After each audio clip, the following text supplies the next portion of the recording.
No tengo nada más que un discurso porque es lo que estamos haciendo. El grupo de trabajo que dirijo en el Hospital Clínico de Granada estudia efectos de los contaminantes ambientales químicos sobre la salud humana.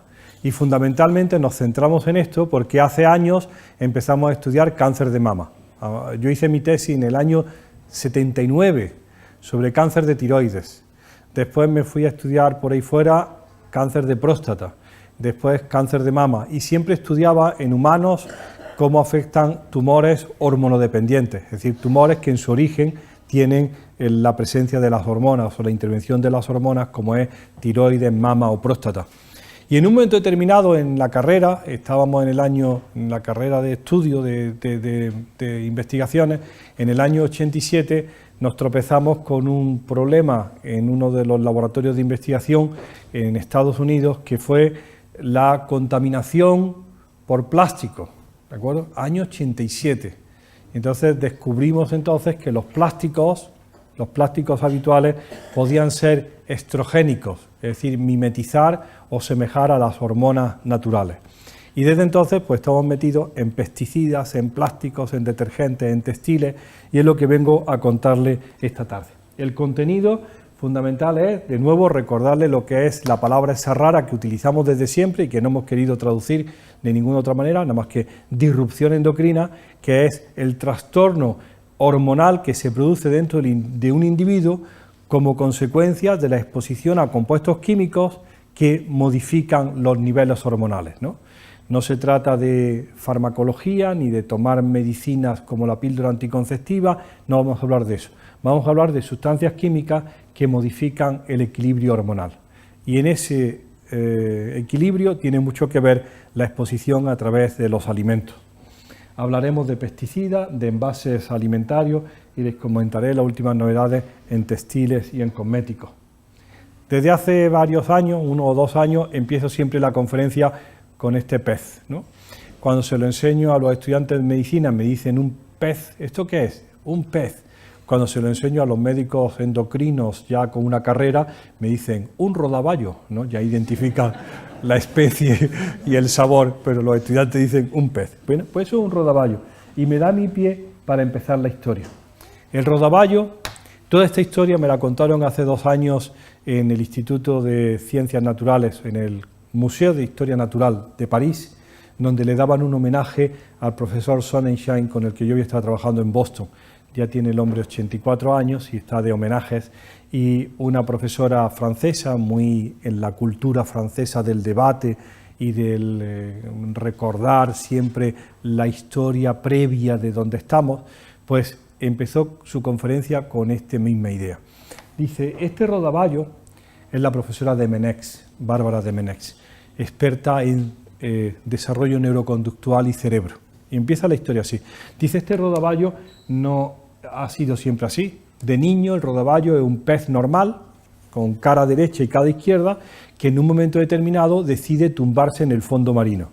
Y para tumbarse en el fondo marino tiene una enorme transformación morfológica del sistema digestivo y del sistema neurológico para adaptarse a vivir toda su vida tumbado, ¿no?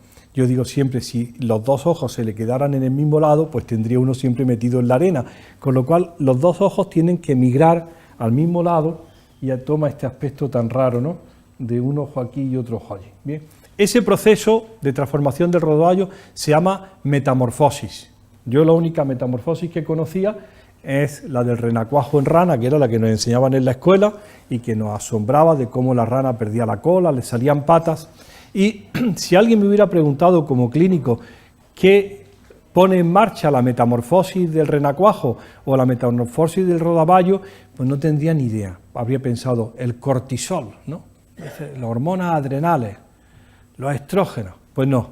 Es curioso que desde hace 100 años se sabe que la metamorfosis de los anfibios la pone en marcha la hormona tiroidea. Fíjense qué cosa más curiosa. Un científico, Frederick Gundernach, estudiaba en Praga, tenía una granja pecera con renacuajos y le añadía, año 1912, extracto de secado de órganos de diferentes animales. y solo cuando le añadía extracto de secado de tiroides, ya fuera de gato o de caballo, se producía la metamorfosis acelerada del renacuajo en rana. Y dijo, hay un factor, y esto es muy importante, interespecie, porque es del caballo y funciona sobre la rana, que produce esa transformación tan importante. Bueno, la Bárbara de Menex, que es tan francesa, contaba, dice, es curioso que esto lo publicara en el año 1912 en Praga, y un vecino suyo, que se llamaba Franz Kafka, se inventó un cuento que publicó ese mismo año en Praga, que se llamaba La Metamorfosis. Y decía Bárbara, dice, a pesar de que no haya testimonios de que fueran amigos, dice, seguro que se encontraban a beber cerveza en la misma taberna, uno le contaba su experimento y el otro se inventó el cuento del joven griego. Pero bueno, han pasado 100 años y ahora sabemos que sí, que en la rana africana, en el fletán, en la cedilla o platija, en el lenguado, que son todos estos peces planos, ocurre la metamorfosis como un chute, que aquí está indicado, de hormona tiroidea programado, que se llama el clímax, y hace esa transformación. Vale, entonces, ¿eso qué tiene que ver con los agricultores de La Rioja? Pues tiene que ver lo siguiente, Estando en los años finales de los 80, primeros de los 90, en Estados Unidos, hubo un problema enorme con las ranas equivocadas. Empezaron a aparecer en las charcas ranas con metamorfosis equivocada. La primera vez que se denuncia, la administración dice lo mismo.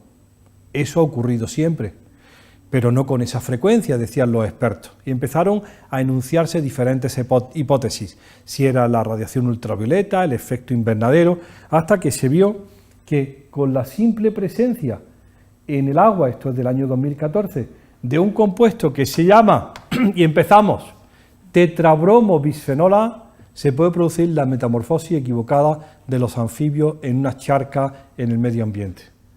Y uno dice, ¿y qué es el tetrabromo-bisfenol A? Pues se lo voy a decir. El retardador de la llama más popular en todo el mundo.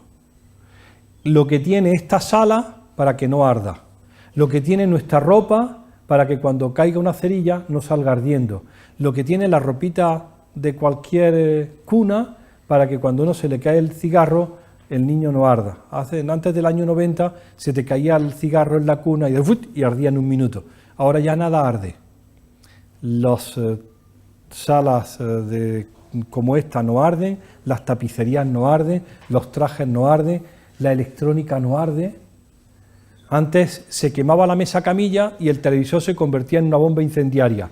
Ahora se quema la mesa camilla y el televisor se calcina sin echar humo, gracias a la presencia de tetrabromo-bisfenol A, que es un retardador de la llama y que tiene esta estructura química. ¿Vale? Pues ya está, una cosa. Bueno, ese tetrabromo-bisfenol A está en el tejido adiposo de todas las granadinas.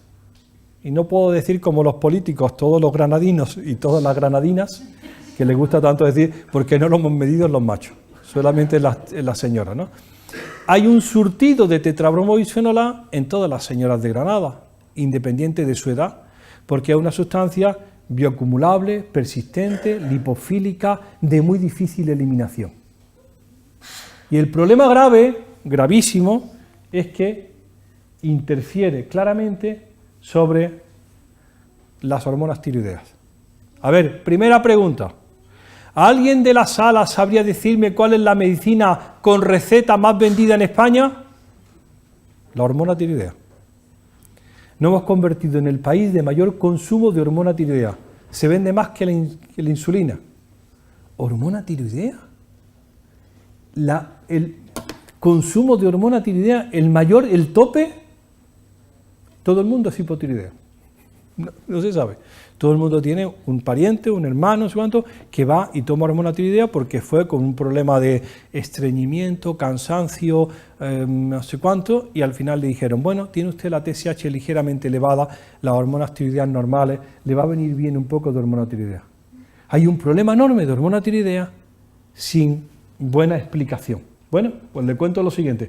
Contaba esto en el Congreso de los Endocrinos, en el Monte Higueldo, en San Sebastián, Congreso Nacional, el capítulo de tiroides de la Sociedad Española de Endocrinología, reunidos cada 2 años en el Monte Higuel, de un hotel de 5 estrellas, una preciosidad, todos allí discutiendo de si yodo o no yodo durante el embarazo.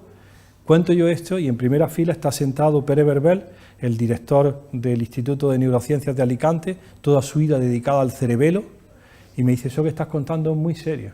Digo, claro que es serio. Digo, es muy serio porque nosotros consideramos que lo que ocurre en el cerebro de un niño o una niña entre 2 meses antes del nacimiento y los primeros 18 meses es una metamorfosis cerebral completa. Es la adaptación de su cerebro gracias a la hormona tiroidea. Y hemos estado barajando siempre la hormona tiroidea y el yodo, pero nadie nos había hablado de los contaminantes ambientales que modifican las hormonas tiroideas. El caso es que hay un problema enorme de metamorfosis cerebral del niño, porque en esos primeros años se deciden muchas cosas y las exposiciones de la mujer en esta fase es crítica. De hecho, hay una enfermedad nueva definida, ya hay hasta una sociedad que se llama el origen durante el desarrollo de la salud y de la enfermedad. O en otras palabras, cómo los primeros 9 meses de la vida modifican o condicionan el resto de tu vida. Y ahora, agárrense. Davos, conferencia de Davos, donde están todos los países ricos a ver cómo se reparten el pastel. Allí llegan todos los helicópteros, la ciudad tomada por el ejército, los ambientalistas protestando, los antisistemas protestando y todos los ricos a ver cómo... Pues en el año pasado, Anthony Lake, el director ejecutivo de UNICEF, toma el podium y dice lo siguiente. Está en castellano. Los estímulos positivos, la nutrición adecuada, la protección frente a la violencia y frente a la contaminación ambiental modelan el futuro de los niños y determinan el futuro de sus países, sus economías y el futuro del mundo. Le explica a los poderosos que las exposiciones que ocurren en cualquier niño desde que la madre está preñada hasta los primeros 2 años de vida van a condicionar el riesgo de sus enfermedades, su inteligencia y su capacidad de crecimiento económico. Pues claro, tiene que hablarle de crecimiento económico, que al fin y al cabo es lo que dice. Los primeros 1000 días de un ser humano son críticos para su desarrollo y nuestro éxito económico. Claro, tiene que, con esas palabras. Y se inventan una cosa que se llama los primeros 1000 días. Dice, unos 1000 días. Y hacen las cuentas y dice, 270 de embarazo, más 365 del primer año, más 365 del segundo año, anda, 1000 días justos. Y lo llaman los 1000 días. Los 1000 días en que hay que prevenir las exposiciones ambientales, hay que asegurar la nutrición y prevenir, hay que asegurar la educación y prevenir la violencia, la exposición a la violencia. Dice, y con eso se consigue lo más importante, personas inteligentes, competitivas y productivas, y lo que se está hablando, ¿no?, de economía. Bueno, les contaré que el mensaje de los 1000 días, que era tan precioso, algunos países lo han descafeinado, ya se pueden imaginar qué país, y entonces, sí, a ver si durante los primeros 1000 días comen bien y le podemos dar un suplemento alimentario en forma de potito suplementado. Oh, forget it, olvídate, lo que está hablando es de mucho más. Está hablando de la prevención de las exposiciones y del cuidado integral de los niños. Porque la clave para nosotros, y es lo que va a salir adelante en toda la conferencia, es que nos importan poco los adultos. Cada vez menos me importa la gente como yo de 63 años. Lo que me importa fundamentalmente son las mujeres jóvenes, porque son las que se van a preñar y las que van a tener la responsabilidad de las exposiciones de los nuevos seres. Bien, vamos a hablar mucho de eso. Concepto de disrupción endocrina, algunos ejemplos de exposición. Bien, esta es la gran palabra. Los disruptores endocrinos, que es por lo que yo estoy aquí, son sustancias químicas, contaminantes ambientales, que tienen efectos adversos para la salud de un organismo o su descendencia como consecuencia de cambios en la función endocrina. Quien quiera leérselo todo, en el último informe de la OMS, está en el año publicado en el 2013, viene accesible, está en la web y se saca toda la información. ¿Qué hemos aprendido en 20 años de disruptores endocrinos? Ya está, esa diapositiva tengo que corregirla porque ya son 22, ¿no? Es desde el año 96. Las fuentes de exposición a estos compuestos químicos son universales e inadvertidos. La clave son múltiples residuos en bajas concentraciones. La clave es el efecto combinado de esos múltiples residuos, y vamos a hablar mucho esta tarde de eso. Las curvas dosis-respuesta son como para las hormonas, muchas veces paradójicas, y la clave es el momento en que ocurre la exposición. La susceptibilidad individual. No es lo mismo la exposición a estos contaminantes de una madre preñada de un niño de 3 semanas o de 5 semanas que un adulto con 70 años que tiene otras necesidades. Bien, lo que hemos aprendido, y para repasar un poco qué enfermedades nosotros hemos estudiado en estos 30 años de disrupción endocrina, acuérdense que empezamos con malformaciones urogenitales, nos interesó mucho la clistorquidia o el no descenso testicular. Nos interesa muchísimo la mala calidad seminal del hombre, del macho en toda Europa, que ya está denunciada, presentada. Es decir, imagínense la situación en la que estamos. Tenemos una hipótesis ambiental muy fastidiosa, que es la calidad seminal de un muchacho, de un señor de 34 años que no preña a nadie, ¿de acuerdo? Se definió en los 40 días posfecundación en el vientre de su madre. Es decir, lo que ocurrió de exposiciones en el vientre de su madre en 40 días posfecundación, que es cuando la madre ni siquiera sabe todavía que está preñada, condiciona la mala calidad seminal que tiene el muchacho con 34 años. No lo que hacía viendo la tele, ni lo que le apretaban los calzoncillos, que es la hipótesis, ¿no? Es la vida sedentaria, son los sleep, es el ordenador, es el móvil. No, tío. Son las exposiciones del feto macho a estrógenos durante el embarazo de la madre. Porque así funcionan todos los modelos animales. Y nosotros somos animales más complejos, pero animales al fin y al cabo. Las exposiciones tempranas condicionan esos fracasos. ¿Saben cuál es la respuesta de la sociedad actual al problema de la infertilidad o de la infecundidad de las parejas? La averiguación de los factores de riesgo, que va las clínicas de reproducción asistida. Como yo digo, en Granada ya hay más que farmacias. Cada esquina hay una clínica de reproducción asistida. Por 6.000 euros elige el sexo y el color. Y se acabó el problema. Dicen, no puede ser.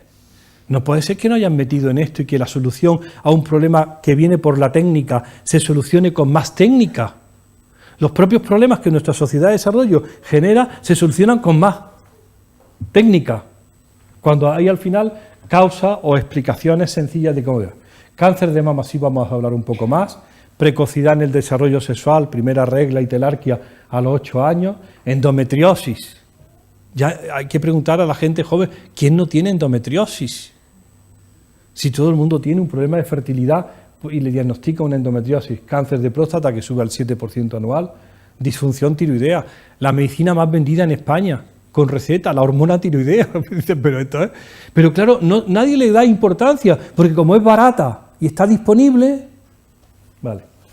El desarrollo neuroconductual, que cuando quieren hablamos fundamentalmente de los niños nerviosos, de la inadaptación, de la dislexia, del autismo, que se mete todo en el síndrome de exposición neuroconductual y el cerebro, o diabetes y obesidad con la nueva enfermedad que se han inventado los endocrinos, que se llama la diabesidad, que es diabetes con obesidad. Bueno, de todo esto vamos a hablar.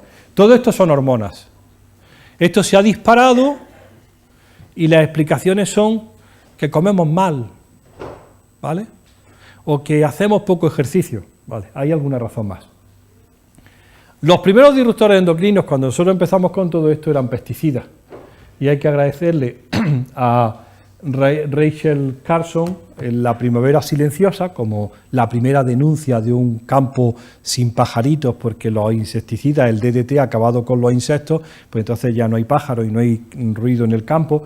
Y de tanto impacto este libro de La primavera silenciosa que hizo que Estados Unidos montara la EPA, la famosa agencia de medio ambiente norteamericana, o de Theo Colbert, que fue la que en su Futuro robado enunció el concepto de disrupción endocrina, una zoóloga.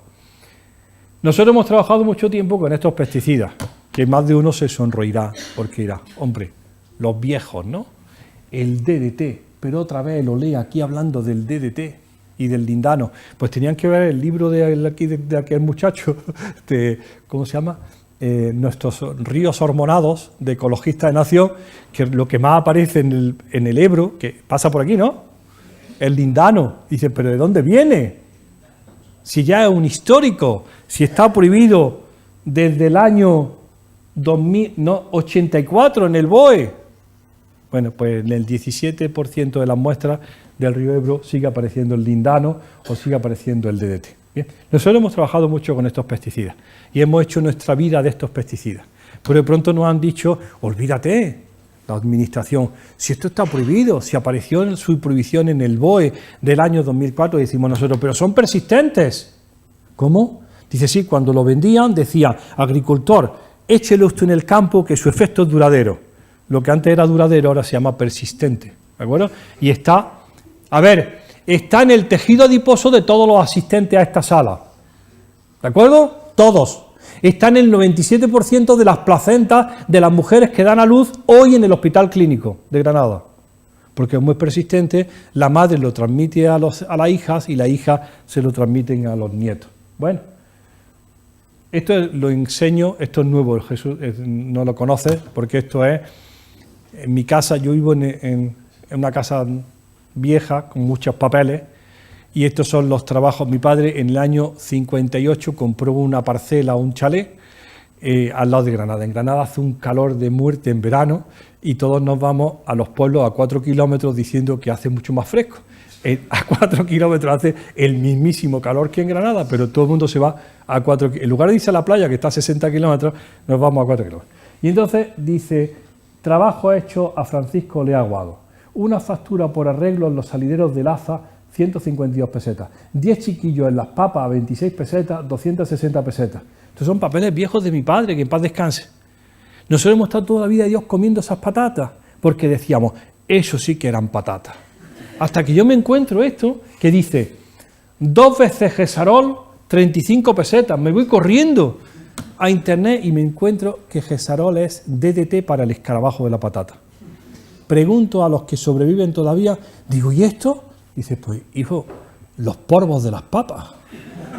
Como dicen en Andalucía, los porvos de las papas, lo que había que echarle. Digo, ¿y estas son los good old times? Como dicen, los buenos viejos tiempos, donde todo era tan natural. No, los años 60 no eran tan naturales. Era lo mismo que ahora, pero sin control. Porque además en la casa, como ya dinerillo, pues se le echaban 2 tratamientos de porvos para las papas. Bueno, es decir, que la pesadilla del DDT es terrible. Como nos dicen que tenemos que progresar, una nueva becaria que viene, Carmen Freire, viene después de estar 6 años en Brasil, ha trabajado mucho con pesticidas persistentes, viene ya con una experiencia enorme. Digo, Carmen, tienes que cambiar, hay que pasar a los nuevos. Y dice, bueno, vamos a meternos en los nuevos. Y entonces me dice, ahora lo que hay son organofosforados, carbamatos, piretroides, y estas son las clases funcionales. Digo, pero si ya no se usan, Carmen, si cada vez que voy a Almería me dicen que ya nadie usa pesticidas, que todo el mundo está en la lucha biológica integrada y no sé cuánto. Me dice, pues no debe ser así, porque estos son las mapas de ventas de pesticidas en España y seguimos estando a la cabeza de Europa con 78.818 toneladas de pesticidas, el país que más consume. Digo, pues lo compran pero no lo usan, porque a mí me han dicho que nadie lo usa. Bueno, y me dice Carmen, este es el reparto. Somos el número 2 en fungicidas, después de Italia, el número 3 en glifosato, después de Alemania y Francia, y el número 1 en insecticidas. Sí, pero si esto es del 2014, ¿no había dicho que ya no se usaba nada? ¿De acuerdo? Pues ahora hemos tenido que modificar todo el departamento para ya no seguir midiendo el DDT, el metoxicloro y el lindano, sino empezar a aprender a medir todo lo que es nuevo, ¿no? Y tenemos estas son mis cuentas. La hice ayer. Vamos a poner que son 80.000. 80.000 toneladas son, a ver si no me equivoco, 80.000 toneladas son 80 millones de kilos. ¿De acuerdo? 80 millones de kilos. Dividido, apunta, por 40 millones de personas, tocamos a 2 kilos por persona. Digo así, 2 kilos de fertilizante, insecticida, fungicida y no sé, 2 kilos por persona. Y me dicen los epidemiólogos, no.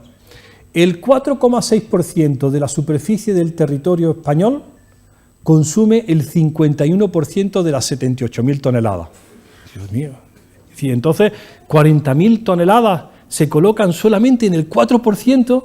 Dice, claro, donde se cultivan frutas, hortalizas y verduras, porque está concentrado en donde es utilizable.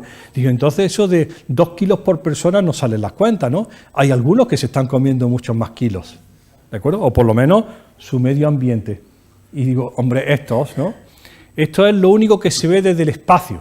Es mentira, dice Pedro Duque, el astronauta español, que es mentira que se vea la carretera transamazónica y la muralla china. Lo único que se ve del espacio hecho por el hombre es el ejido. ¿Qué es eso?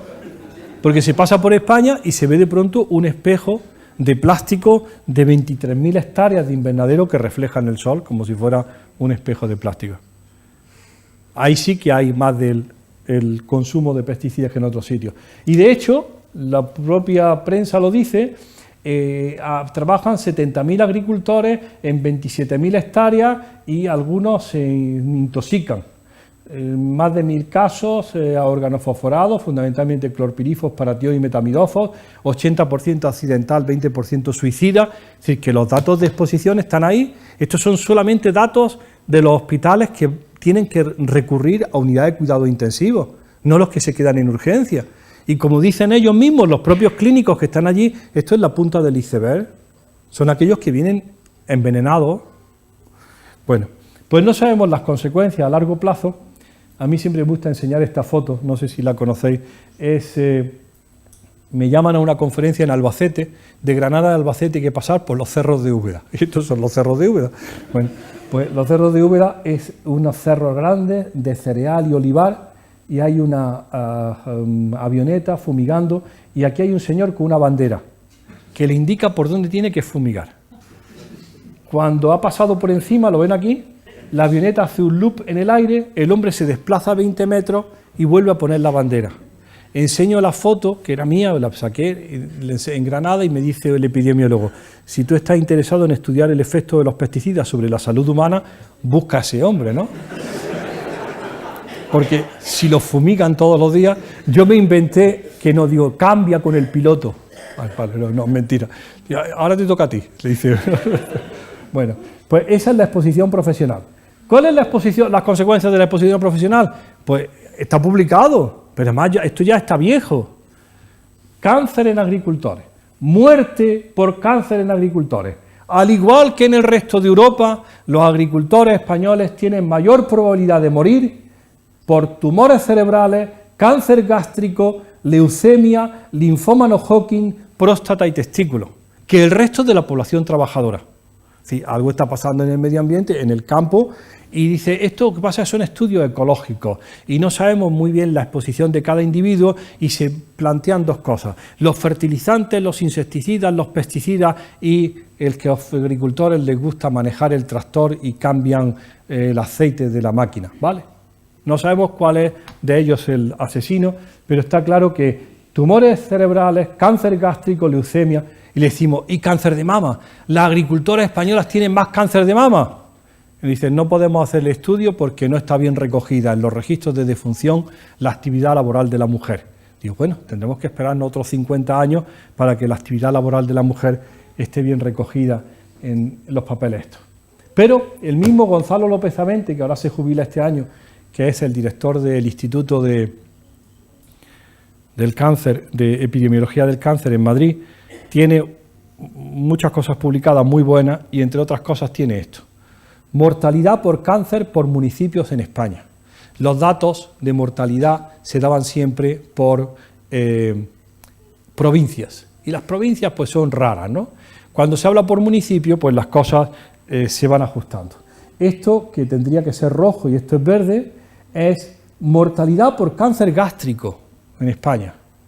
Y como ven ustedes, la distribución no es homogénea, la media es amarillo, menos de la media es verde y rojo malo, esto es fácil recordarlo, rojo malo, rojo es más de la mortalidad.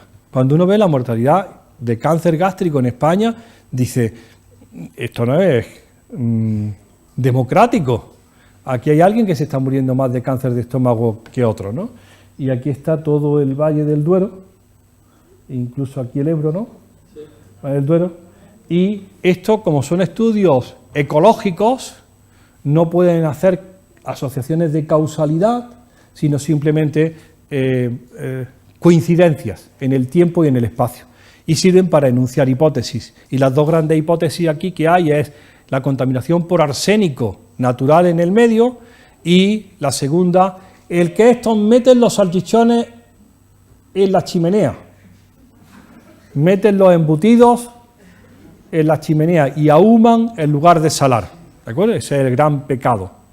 Yo cuando me lo enseñan siempre, y perdonen que esté en La Rioja, yo siempre digo, pero Gonzalo, si esto parece el vino tinto en España, ¿no?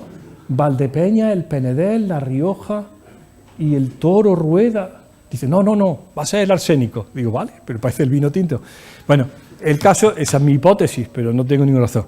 El caso es que esto es muy interesante, porque yo le voy a decir una cosa, seguro que no hay ninguna diferencia importante genética entre los vallisoletanos y los granadinos. Seguro que no. Por mucho que insistan, no sé con los vascos. Ochoa. Alex, paso. Pero la gente de Valladolid, si llevamos cruzándonos 20 siglos, ¿no? Es decir, no deben ser causas genéticas, ¿no? Esas diferencias deben ser fundamentalmente causas ambientales. Y les voy a decir la primera lección que hemos aprendido en 30 años trabajando en medio ambiente. En términos de predicción de enfermedad, acierta más el código postal que el código genético. ¿De acuerdo? El código postal parece más importante que el código genético. Y se han empeñado en que nos van a hacer la medicina personalizada para saber cuál es el gen maldito que nos está matando. Dice, no, hombre, si probablemente no sea tan importante, si probablemente si me da una ligera información sobre malos hábitos y sobre malas exposiciones, podré hacer algo más positivo que analizarme el gen maldito. Pero es así, es que el gen maldito viene acompañado de algo, de una terapia específica, carísima. Pero si las exposiciones tienen ese valor en términos, dicho por Gonzalo López Aventi y los epidemiólogos, en términos de predicción, acierta más el código postal que el código genético. Bueno, vamos a seguir. Nos interesa el residuo en alimentos. Y el residuo en alimentos sigue lo mismo que hace 15 años. El 60% de lo que consumen los europeos no tiene ningún residuo, el 36% tiene algún residuo dentro de la legalidad y solamente un 2,8% tiene algún residuo fuera de la legalidad, por encima de la legalidad. Es decir, sigue bajo control teóricamente. Ese nivel de residuo está puesto, vamos a decírselo muy claro, para compuestos considerados su toxicidad de forma individual. Si un tomate tiene 7 residuos, la ensalada 37 y el plato del día 45, eso no tiene importancia. El residuo pepito en el tomate está dentro de la legalidad. ¿Entienden cómo es la regla? Es, ¿cuánto tiene de clorpirifos este tomate? X. ¿Está por debajo del número mágico? Sí. Entonces, aceptable. Digo, pero si es que el tomate tiene 7 residuos. No, pero los residuos se tratan de forma individual. Para cada producto, en cada alimento y formando parte del plato del día. Dice, pero entonces eso no me sirve, porque si 17 residuos tuvieran un efecto aditivo, sinérgico, antagónico, combinado, me gustaría saber cuál es la toxicidad de la ensalada, no del el pesticida pepito en el tomate. No hay manera. Tanto REACH y tantos sistemas de registro y ha sido imposible tener en consideración el efecto combinado, que es la realidad de la exposición. La exposición no ocurre a compuestos únicos, ocurre a múltiples compuestos en cada. Bueno, pues entonces nos quedamos muy contentos porque todo está dentro de la legalidad.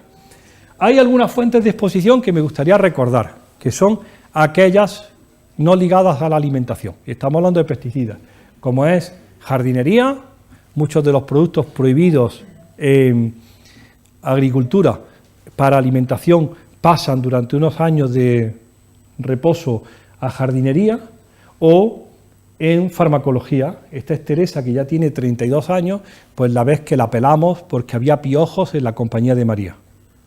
Y entonces les pusimos un producto que había maravilloso para combatir los piojos. Y decía en el producto, isómero gamma del hexaclorohexano, se lo digo en otras palabras, lindano. Estaba prohibido en las patatas de La Rioja, que se utilizó mucho. Estaba prohibido en los tomates, estaba prohibido en todos sitios, pero estaba en la estantería del cuarto baño de mi casa. Y decía, aplíquese cada 15 días. ¿Qué hacíamos los buenos padres? Aplicarlo todos los días durante 15 días. ¿Quién quería ver piojos? Pelarlas. Pues esas son formas de exposición. O este más antiguo, de higiene y precaución, colonia con DDT. Ahuyenta y elimina los insectos y combate la caspa. ¿De acuerdo? ¿Quién de aquí utilizaba a su madre de usted colonia Cruz Verde todas las mañanas? Pues no le echen la culpa al agricultor, que a lo mejor tú tenías tu dosis de DDT todas las mañanas porque era muy bueno para ahuyentar la caspa, como dice, ¿no? Bueno, estas son formas inadvertidas de pesticidas en otro uso. Nosotros, déjeme que le cuente durante 5 minutos, nuestra aproximación primera al mundo de los pesticidas persistentes. Como había una parte nostálgica de la primavera silenciosa y en los años 90 todo el mundo tenía su estudio de DDT y cáncer de mama, decidimos, sabiendo que esta es la realidad de España, el cáncer de mama aumenta al 2,5% anual desde el año 1984. Y dicen, ¿es la detección mamográfica? Mentira. Eso solamente afecta al rango de 49 a 60 años y ya está asumido. ¿Es la edad? Mentira. A quien afecta fundamentalmente a mujeres menores de 45 años. El cáncer de mama aumenta en España, estos son los datos de Granada porque hay registro provincial, al 2,5% anual. Entonces nos metemos en cáncer de mama, estos son los múltiples factores de riesgo en cáncer de mama y nosotros colocamos aquí esto, exposición a compuestos químicos. A ver si junto con la edad del primer embarazo, la dieta, el sobrepeso, el ejercicio físico, la enfermedad benigna, el género, todos los genes, a ver si tiene un peso. Hacemos nuestro estudio y nuestra hipótesis es la siguiente, se la explico muy brevemente. A las enfermas de cáncer de mama y a los controles, que son mujeres de la misma edad, más o menos 3 años y del mismo pueblo, le analizamos la porquería, a ver si lo explico, la porquería que tienen acumulada en el tejido mamario. Cuando se operan nos dan un pedacito de grasa y analizamos la porquería que tienen acumulada. Eso lo llamamos la carga contaminante. Bueno, metemos el estudio y nos sale lo siguiente. El mayor factor de riesgo de cáncer de mama en la provincia de Granada, dirán ustedes, trabajar en la agricultura. No. Tener estudios universitarios. Dios mío, ¿dónde nos hemos metido? Ir a la universidad. Nosotros que ya somos suficientemente impopulares. Ahora encima, ya no solamente con los agricultores, sino ahora con el rector, decirle que la universidad produce cáncer. Bueno, afortunadamente para nosotros, el tercero de los... Estos son como papeletas, se lo voy a explicar. Si uno tiene 6 de ratio, es como la Lotería Nacional. Si uno ha ido a la universidad, te dan 6 papeletas para tener cáncer. Si además tienes una alta carga estrogénica, te doy 3 más. Si además fumas, te doy 2 papeletas más. Y al final tienes 50 papeletas. ¿Te va a tocar la Lotería Nacional? No sabemos, pero más probabilidad que quien no tiene más que una papeleta. Bien. ¿Quién se quita? Decimos, ¿y esto cómo se explica? ¿Cómo nos han salido que las universitarias son las que más riesgo tienen de cáncer de mama? Y nos dice el epidemiólogo, bueno, es que tenéis un problemilla aquí, ¿no? Todos estos valores menores de 1 son quien se ha desprendido de papeletas. Digo, ¿y cómo se desprende uno de papeletas? Chicas, ¿os lo digo? Pariendo antes de los 19 años el primer hijo, teniendo más de 5 hijos y acumulando 36 meses de lactancia. Y dice, toma, mi abuela, 15 hijos, varones para el cortijo, para que pudiera. Decimos, ¿y ahora cómo vendemos nosotros esto? Porque no podemos ir a los institutos de enseñanza media en segundo de bachillerato diciendo, chicas, nos mata el APA. Entonces, ¿cómo lo explicamos? Y empezamos a darle vueltas, ¿qué explicación tiene esto? Y fíjense qué cosa más sencilla. Y es nuestra hipótesis que hemos vendido por todos sitios. La cantidad de porquería medioambiental, pesticidas entre ellos, ahora lo vamos a ver quién es la lista, que tienes en la mama, actúa sobre la misma mama, aumentando tu riesgo de cáncer de mama. ¿Cuál es la mejor manera de quitarse esa porquería medioambiental? Pariendo pronto, pariendo mucho y dando mucho el pecho. Y dice el becario, pero entonces se lo da al hijo. Y leemos en los textos antiguos y nos dicen, el primogénito, yo soy el quinto, el primogénito se lleva el 60% de la porquería que ha acumulado la madre. 5 hijos y 36 meses de lactancia te dejan limpia como una patena. Y lo publicamos así y decimos, sí, no son transformaciones moleculares desconocidas, ni la Virgen de la Almudena. Es, antes te quites la porquería de encima, mejor para ti. Dice, pero ¿y la transferencia? La transferencia al hijo. Algo se hereda además del color de los ojos y del pelo. Y los parecidos, se hereda la carga tóxica, que se viene diciendo de siempre. Porque la madre se lo pasa al hijo.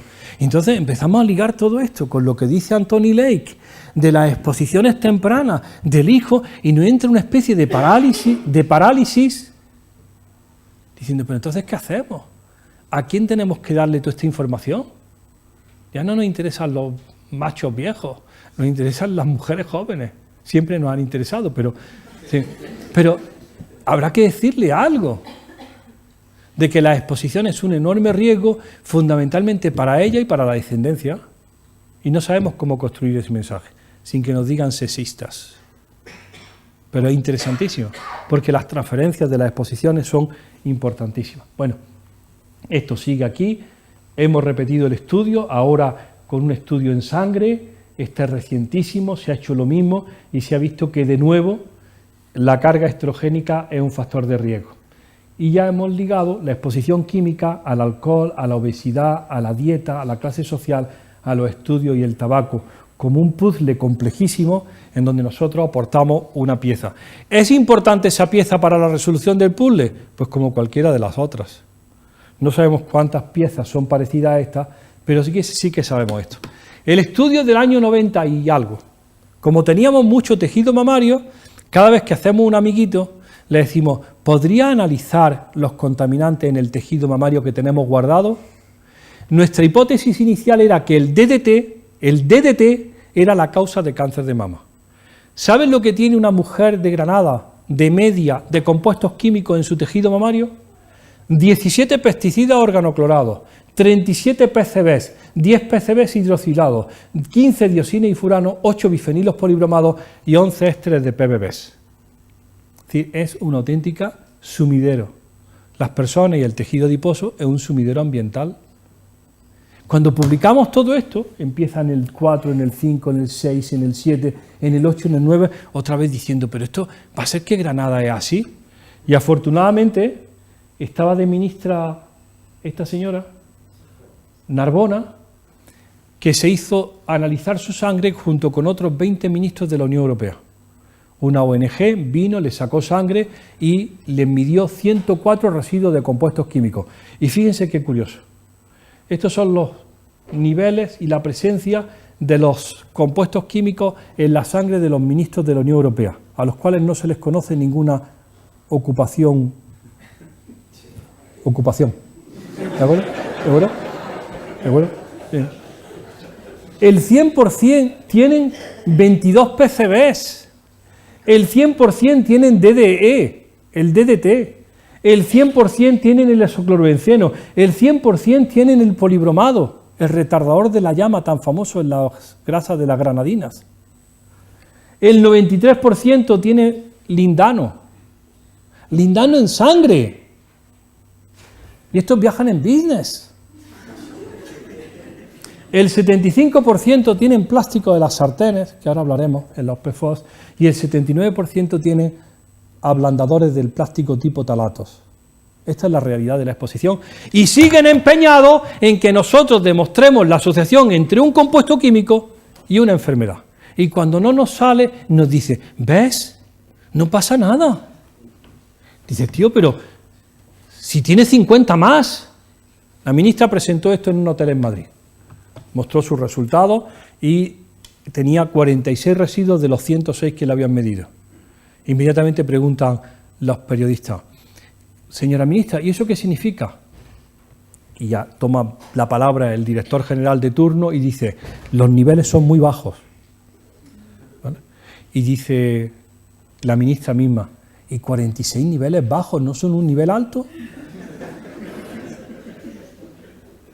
Y yo, que era el experto, estaba allí sentado en la esquina, digo, mire usted, señora ministra, lo siento, la toxicología reguladora imperante en Europa y en el mundo occidental está basado en el efecto de los compuestos individuales. No sabemos nada del cóctel, que es la realidad de la exposición. Entonces los periodistas siguen presionando y me preguntan, y les digo, pues mire usted, señora, me pasan los datos que eran privados, los veo, miro las cantidades, digo, pues señora ministra, lo único que le puedo decir es que si fuera usted un tomate, sería comestible. Es patético. Eso es todo lo que podemos decir. Es legal. Podría ponerle un letrerito aquí con el precio, a 2,50. Es una sensación tan enorme de tomadura de pelo, dice, pero ese es el sistema de regulación. Yo soy radiólogo, vengo de cáncer de mama, y te metes en esto y dices, pero esto es lo que tenéis entre manos, Jesús. Esto es lo que habéis inventado. Esto es una tomadura de pelo. Esto no puede satisfacer a nadie. Residuos individuales con números aleatorios y factores de corrección decididos en Roma en el año 1960. Ahora un factor de 20 porque no somos ratas. Ahora un factor de 17 para seguridad. Dice, pero esto... Bueno, esa es la forma de evaluación de los riesgos. Exposición teórica a pesticidas organoclorados. Quiero recalcar lo de la transferencia madre-hijo. Probablemente para los niveles de DDT y de otros pesticidas organoclorados, la mayor fuente de exposición actual de cualquier individuo no es ni la vaca, ni la cabra, ni el queso, ni la leche. Es la madre, porque la madre es el mamífero más viejo que ha estado en contacto con el niño. 36 años. Acumulando para ser primeriza con 36 años. Bien. De hecho, el 99% de las placentas de las mujeres que dan a luz en el Hospital Clínico de Granada tienen este surtido de endosulfanes, DDT y aldrines. Cambiamos de turno. Algunos componentes de los envases alimentarios y de elementos empleados en la preparación de alimentos pueden ser también disruptores endocrinos, porque por el momento es lo que el agricultor le ha echado, los polvos, ¿de acuerdo? Ahora vamos a ver, ¿hay alguien más que contribuya a la exposición alimentaria de todo esto? Y le he preparado esta mañana en el tren estos ejemplos, que los vamos a ver muy rápido. Las latas de conserva con recubrimiento interior de plástico, ¿les suena? El recubrimiento cerámico que dicen ellos. Los biberones de policarbonato, los tickets de caja térmicos, esos que llevan ustedes en el bolsillo para ir a descambiar una falda y cuando llegan abren el ticket y lo único que hay es un polvillo blanco. ¿De acuerdo? Las sartenes antiadherentes, las botellas de plástico tipo PET y las cajas de pizza. La clasificación de los plásticos nos interesa mucho porque algunos de ellos son claramente hormonalmente activos. Si alguien tiene en su oficina las botellas de 4 galones de agua rellenable, que diga no, diga basta, son de policarbonato. El monómero de ese policarbonato es bisfenol A, es estrogénico desde el año 1936, es un claro estrógeno, no hay duda, no hay duda, no hay duda, ¿de acuerdo? Es un claro estrógeno. Entonces, buscar el número 7 y si es policarbonato, fuera, y después vamos a repasar algunos de los otros. Nosotros publicamos la primera vez que las latas de conserva en el mercado europeo, español, brasileño y turco era hormonalmente activo en el año 95 y dijimos que estas latas podían tener bisfenol A de los plastiquillos. Todavía estamos esperando la regulación, aunque ayer, el 12 de febrero, apareció esto. el uso del BPA como monómero en la fabricación de materiales y objetos plásticos está regulado. ¿Vale? El uso de BPA en la fabricación de biberones está prohibido. La migración a la superficie del BPA procedente de los barnices o revestimientos aplicados a materiales u objetos no superará un límite de migración que ha bajado 6 veces en 15 años. Cada 2 años baja. Y dice, pero ya hoy ya no es bueno. ¿Y ayer era bueno? No, ayer no sabíamos tanto. Tío, ¿cómo no vas a saber tanto si la estrogenicidad del bisfenol A está publicada en la revista Science en el año 1938? Bueno, no obstante, claro, esto muy claro, desde lo dispuesto en el apartado, esto es septiembre del 18,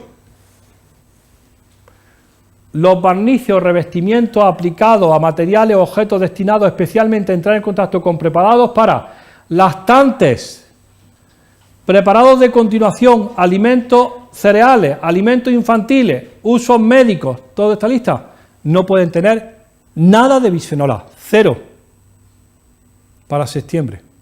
Esto lo llevamos diciendo, se lo repito otra vez, desde el año 95.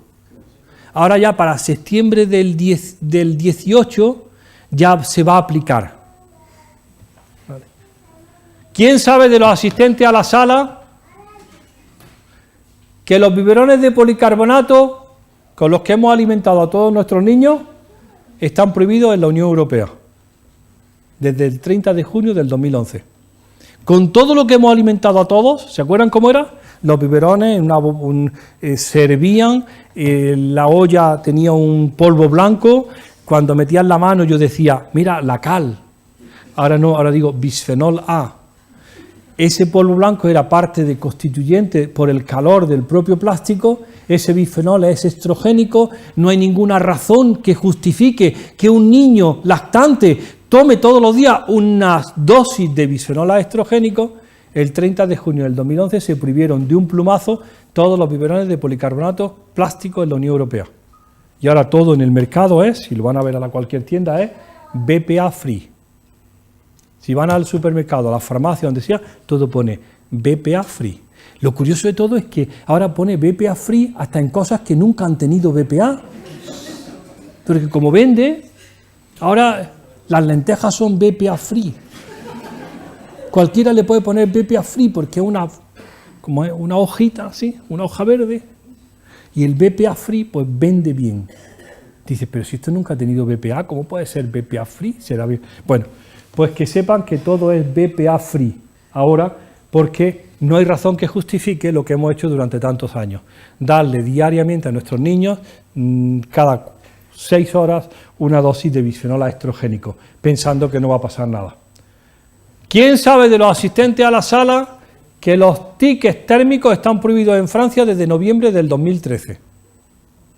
Esos tickets que llevamos todos en la cartera, que se les va el número, que te los dan las máquinas, los datáfonos, todo, eso están prohibidos, porque son bisfenol A puro. Son bisfenol A y lo que se suelta es bisfenol A. Cuando yo lo digo en España, está hecho, cuando lo digo en España me dicen del Ministerio, sí, nosotros también lo vamos a prohibir, en el 2020. Y le digo, ¿pero por qué razón te tienes que esperar al 2020? La decisión de Francia de prohibirlo fue porque 2 diputadas de la Asamblea Nacional Francesa le dijeron a sus compañeros machos, habéis prohibido los biberones de policarbonato. Hay que tener cuidado con las mujeres jóvenes, decenas de miles o cientos de miles de mujeres jóvenes trabajando como cajeras en los supermercados y que manejan con la mano kilómetros de papel térmico todos los días y que están dispuestas a preñarse. Yo voy el otro día al supermercado y veo a la señorita que me da el papel térmico con una barriga enorme y le digo, ¿qué? Enhorabuena. Dice, sí, estaba antes reponiendo lata y me han traído aquí a la caja. Y digo, ¿se lo digo o no se lo digo? Vete con las latas. Bueno, pues en el 2020, no sé si en enero o en diciembre, se prohibirán los papeles, pero mientras tanto tenemos un poquito de bisfenol A en nuestras vidas, porque no vaya alguien a sufrir económicamente. El papel térmico en Francia es BPA free. consecuencia de estas exposiciones, nosotros no tenemos laboratorio, tenemos estudios epidemiológicos. Y tenemos un estudio epidemiológico que se llama Infancia y Medio Ambiente, que tiene 3.600 madres con sus niños de Asturias, Guipúzcoa, Sabadell, Ribera del Ebro, Menorca, Valencia y Granada, que los vemos durante, ya los niños se nos han hecho grandes, tienen 14 y 15 años, y pedimos su orina, y estos son los niveles de BPA en orina. El 100% de los niños de 4 años del estudio de España mean todos los días plástico. ¿De acuerdo? Y cuando decimos los valores, 4,2 nanogramos mililitros, nos dicen, normal. Le decimos, negamos a que se diga que es normal ese valor. Y entonces se inventan una palabra nueva que es the reference values, los valores de referencia. Porque nadie puede admitir como normalidad mear plástico. Y entonces nos dicen, son los valores de referencia para Europa y no están ustedes ni más altos ni más bajos. Dice, pero ¿cómo hemos llegado a esto? Estos son los niveles de BPA en las embarazadas y en los niños de 4 años. Algunos plásticos pueden ser tóxicos. Le he traído muy rápido esto para que vean lo que considera la Administración que un plástico es tóxico. Esto es un cachalote, una sperm whale, no sé cómo se llama, la ballena de esperma, que varó en Castelldeferro, que es un pueblo de Granada. Se llama Castelldeferro, que se fastidie, pero se llama Castelldeferro. Se llama Castelldeferro. Y varó, y pasaba por allí un veterinario el año pasado y le hizo la autopsia y le sacaron esto de la tripa. Dicen los ecologistas o los ambientalistas, esa frase que dicen algunas veces, ¿no? Es que estos mamíferos marinos tienen apetencia por venirse a la tierra a morir. 27 kilos de plástico de invernadero se había comido el cachalote. Dice el ambientalista, el veterinario que le hizo, va por el mar con la boca abierta y se cree que los plásticos son calamares. Y dice el pobre cachalote, ¿cómo me he puesto hoy? Con una indigestión. Digo, estos son los plásticos. La segunda parte es lo que me están llamando los periodistas todos los días. Alguien, no se sabe de dónde, ha publicado que hay microplásticos en el agua embotellada. Y venga a llamarme, es que hay microplásticos, ¿sabe usted lo de los microplásticos? Y le digo, vamos a ver, tío, desde hace 10 años hemos publicado nosotros que todos los niños españoles y las mujeres embarazadas mean plástico. Yo tengo que averiguar ahora cuál es la toxicidad de los microplásticos y los nanoplásticos, pero sé ciertamente cuál es la toxicidad del bisfenol A, es estrogénico. ¿Cuándo os vais a hacer eco de lo que es importante? Bueno, pues me llaman porque están asombrados de que los peces, no sé qué será esto, de Menorca tienen estos plásticos y en Lanzarote pues hay un estudio importantísimo y una reunión bianual, ahora otra vez en el año 2018, de plásticos en el océano. Pues bien, que sepan ustedes que todos estos plásticos están ahora aireándose y es como si hubieran dado luz verde para que se pueda hablar mal del microplástico. Todos esos plásticos están en la sangre de las personas y fundamentalmente los niños mean plástico todos los días. Algunos plásticos pueden ser tóxicos y estos son los niveles de plástico en las orinas. Les presento otro grupo de plásticos, también relacionados con la alimentación, los perfluorados, PFOA y PFOS. Todo el proyecto europeo del que vengo de Berlín de ayer, 75 millones de euros, 27 países para hacer la Human Biomonitoring, ¿de acuerdo? Es medir esto que nosotros ya sabemos que está, pero lo vamos a medir ahora de forma, suena la palabra, armonizada. Armonizada. ¿Bien? Pues es la medida de los perfluorados, compuestos químicos de este tipo, cadenas de flúor, que provienen fundamentalmente de los materiales antiadherentes de cocina, del Tefal y del Gore-Tex, de los aislantes. Y que es, cuando uno se pregunta dónde está el plástico de la sartén, porque ya se ve el metal, en mi casa se tiran cuando ya se ve el metal por debajo y ya nos da vergüenza que nos vea la... Pues, ¿dónde está el plástico de la sartén? Se lo digo ahora mismo, circulando en sangre y contribuyendo a una cosa que se llama los obesógenos. Los plásticos perfluorados actúan sobre el metabolismo lipídico y son obesógenos, producen obesidad en los niños y en los adultos. Y ya están declarados como tales, obesógenos. Y son fundamentalmente, de tal manera que va uno ahora al Corte Inglés y se encuentra que están todas las sartenes normales, las del pueblo, aquí, y en una esquina un altar con unas sartenes que valen 30 euros, 40 euros, y que uno mira, ¿por qué valdrán tanto? Las mira por arriba, se ve a la gente que les pone así. Porque pone fundamentalmente no PFOA, no perfluorados. Ya hay gente lista que vende material de cocina sin perfluorados. Entonces, o uno ha estado en esta conferencia y se ha enterado, o no encuentra razón por qué comprar sartenes sin PFOA que valen más caras. Porque no tienen algo. Son muy curiosos, después lo veremos. Bien.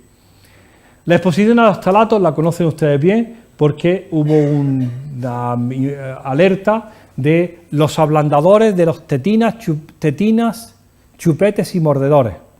No compréis en los chinos que tienen una sustancia tóxica. Pues bien, se hablaba fundamentalmente de los ftalatos.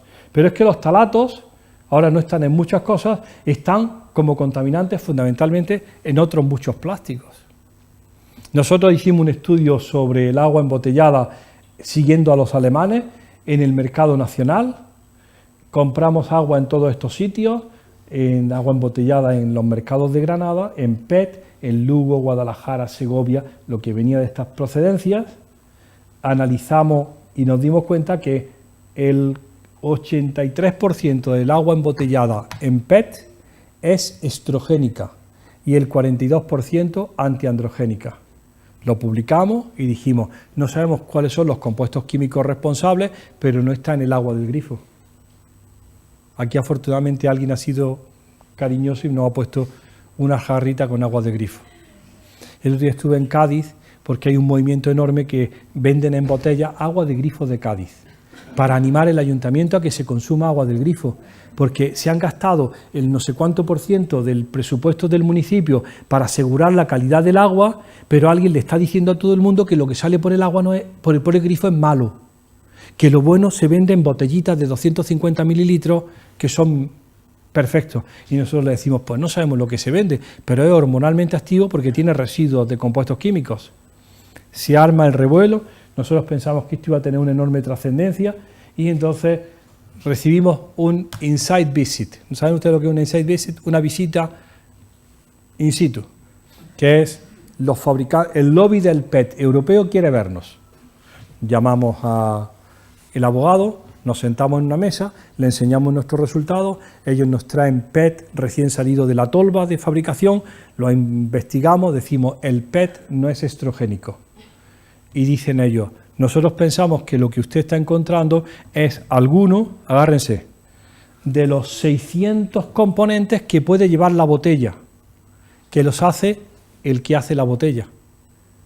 Se lo añade para darle color, para ponerle un filtro ultravioleta para que aguante el sol, para que tenga flexibilidad, para que aguante el carbónico, para que aguante y no explote, para que el niño esté todo el día en la playa así con la botella y aquello no zumbe.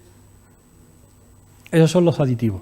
Y nos dice que probablemente nosotros lo que estamos viendo son parte de los aditivos. Y le decimos, ¿y cómo puede identificar el consumidor los aditivos? No puede. Lo máximo que puede hacer el consumidor es identificar en el triángulo de reciclado un número interior que le dice cuál es el plástico mayoritario. El 1 el PET, punto. Pues no sabe cómo se ha hecho la botella, lo cual desconfiamos enormemente.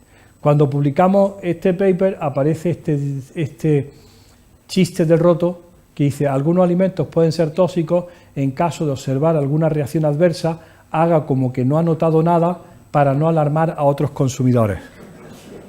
Que es un poco la respuesta continua. No vaya a ser que no sea verdad. Bueno, y nos dan la mala noticia, con esto ya estamos acabando. Dice el inglés que viene a verme, dice, como usted sabrá, 1/3 de las botellas de plástico de PET de Europa se reciclan. Digo, no lo sabía. Dice, sí, se reciclan, se mandan a Oriente y vienen como material reciclado. Y digo yo, inocentemente, ¿para hacer más botellas? Dice, no, hombre, el PET reciclado viene como poliéster. Digo, ¿cómo? ¿El PET es el poliéster? Yo que llevaba mi traje de dusting, saco la etiqueta y pone 75% de poliéster. Y le digo, no jodas, estos son 4 botellas de Coca-Cola de 2 litros Y me dice, muy posiblemente. Y entonces, de pronto nos quedamos paralizados y decimos, ¿los textiles son plásticos? Por supuesto. Y me dice, fundamentalmente, esto es un trapo, esto es mi ropa de lavar, esto es un trapo que el otro día lo tiendo y pone PET. Digo, hombre, por fin aparece marcado en un trapo de cocina PET en lugar de poliéster. Después dice que es 65% de poliéster, pero era PET. Y me dice el inglés, para joderme ya definitivamente la tarde. Dice, lo que pasa es que el poliéster para hilatura, para fibra, ya viene con los aditivos. Digo, ¿qué aditivos tiene mi traje? Y dice, polibromados para que no arda, porque la ropa ya no arde, y ya trae los polibromados en la fibra, perfluorados para que no manche, para que te vayas de copa, te cae la gota y dices, ¡ay, tío! ¡Ni mancha! Claro, si es un antiadherente. Los colores que están prohibidos en los metales se hacen con cadmio, cromo, plomo, antimonio, mercurio y cobre.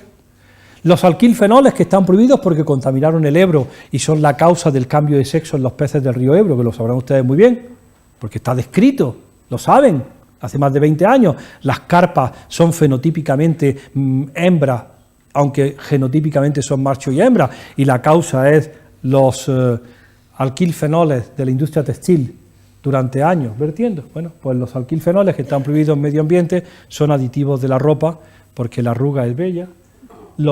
El tributil estaño, que está prohibido en la pintura de los barcos porque es la causa del cambio de sexo de los gasterópodos, de la Nucella lapillus y del Bolinus brandalis, que está prohibido porque es gran tóxico para los moluscos. Se utiliza en textiles porque en la ropa deportiva evita el crecimiento y la fermentación bacteriana y que huela a zorrillo después de estar corriendo. Sí, eso es ropa. Entonces cojo a mi gente, tengo 32 personas, y le digo, nadie se mueve de aquí hasta que no encontremos el risk assessment, en la evaluación del riesgo que ha hecho Europa sobre textiles y que nosotros no sabíamos. Todavía la estamos buscando. Esto ha pasado desapercibido. Voy todos los años a un congreso que hay en Madrid, en el Museo del Traje, que se llama Slow Fashion, donde se discute cuál es el impacto de la industria descentralizada en Indochina y cómo los chinitos se están exponiendo a lo que hacemos de ropa. Y les digo, ¿pero vosotros sabéis cómo estamos los españolitos expuestos a la ropa que viene? No hay percepción del riesgo. La ropa es... Esto pasa por comprar una camiseta a €1. Si tú compras una camiseta de €1, ¿de verdad te creías que iba a ser de algodón del campo? No, es una botella de Coca-Cola de 2 litros convenientemente reciclada. Es una depresión y dices, bueno, ¿y quién está estudiando esa vez? ¿Saben cuál es el último estudio? Porque tengo que decirle una cosa, todo lo que hacemos está pagado por ustedes. Vivimos de la financiación pública, competitiva, y el Estado es el que nos paga todo. Y lo publicamos, pero nadie se lo lee. ¿Saben cuál es el último estudio que estamos haciendo? Exposición de los niños de muy bajo peso en la unidad de cuidados intensivos pediátricos. Niños que pesan menos de 800 gramos. 800 gramos. ¿Sabes lo que es eso? Como un gatillo. 800 gramos. Que son pues, metidos en una caja de policarbonato, como esto, y allí a ver si aguantan y si resisten y llegan a los 9 meses. Pues estamos viendo cuál es su exposición en ese momento. Y vemos fundamentalmente que desde el nacimiento su mayor exposición es plástico y textiles. Y están controlando 50 variables neurológicas de crecimiento y no tienen en cuenta que todo lo que lo han metido en un ambiente que no corresponde a lo que tendría que ser normal. Bueno, acabamos ya, ¿parece? ¿Qué clase de nutriente e ingrediente aporta la comida rápida? Como no sabemos mucho de comida, esto es lo que dicen los expertos en nutrición. Como yo no sé de esto, les voy a hablar de otra parte, de otros nutrientes que aporta la comida rápida. ¿Están preparados? Food packaging, el envase alimentario, la gran industria del siglo XXI. Cuando llega uno de comprar el sábado del supermercado, te pones delante del frigorífico, llenas el frigorífico y miras al suelo y tienes tanto como has metido de peso de comida, tanto en envase. una barqueta para los tomates con un film de plástico de poliuretano, con un film de polietileno en una bolsa de poliestireno. Y dice, ¿pero quién ha pedido esto? ¿Alguno de ustedes ha pedido eso? Nada, pues nos han vendido que eso es lo más conveniente. Las botellas de plástico, la cajita de no sé cuánto, y al final lo que hay es esto, pues lo que determina la comida rápida. Estilo de alimentación donde el alimento se prepara y sirve para comer en la calle, no hay servicios, no hay cubiertos, el alimento necesita un alto grado de ingeniería y hay un contacto prolongado y directo con materiales plásticos, papel y cartón. Y entonces nos metemos a estudiar qué es el papel reciclado, como decía Rosa hace un rato. Dice, ya te oí esto. Claro, me oyó esto porque es del 2007. Si es que han pasado 11 años. Yo cuando hicimos esta publicación pensé, esto va a ser revolucionario. Vamos a acabar con el papel reciclado. Y lo que estudiamos fue en cajas de pizza de Italia, España, Portugal, la presencia de sustancias de actividad biológica estrogénica y de sustancias como el bisfenol A y 2-talatos. Y nos dimos cuenta que una de las grandes fuentes de exposición a la comida de estos compuestos es el envase alimentario. Habíamos hecho el estudio de migración del papel en agua y nos dice el químico, mejor esta parte del cartón de la pizza en contacto con la pizza, en lugar de haberlo hecho con un simulante de agua, lo tendríais que haber hecho con un simulante graso y a alta temperatura. Y dice el becario, como la pizza margarita. Entonces, la próxima vez que pidas una pizza a tu casa y veas una mancha de grasa en el cartón, no pienses cuánto aceite le ha dado margarita al cartón, sino cuánto ha extraído tu pizza de los contaminantes del papel. Porque el papel es todos los contaminantes habidos y por haber. Porque se ha reciclado papel muy rico en contaminantes, como decía la compañera, en tintas. Pero fundamentalmente, papel que viene contaminado por papel térmico. Y ahora en el año 2018 dicen, ya hemos descubierto cuál es el problema. Como estamos reciclando papel térmico junto con el otro papel, tenemos enorme contaminación de bisfenol A. Y decimos nosotros, tío, si te lo dije en el año 2007. Ahora tendrán que poner a alguien para que separe los tickets en el separador de la basura y saque los tickets de papel térmico o los prohíba.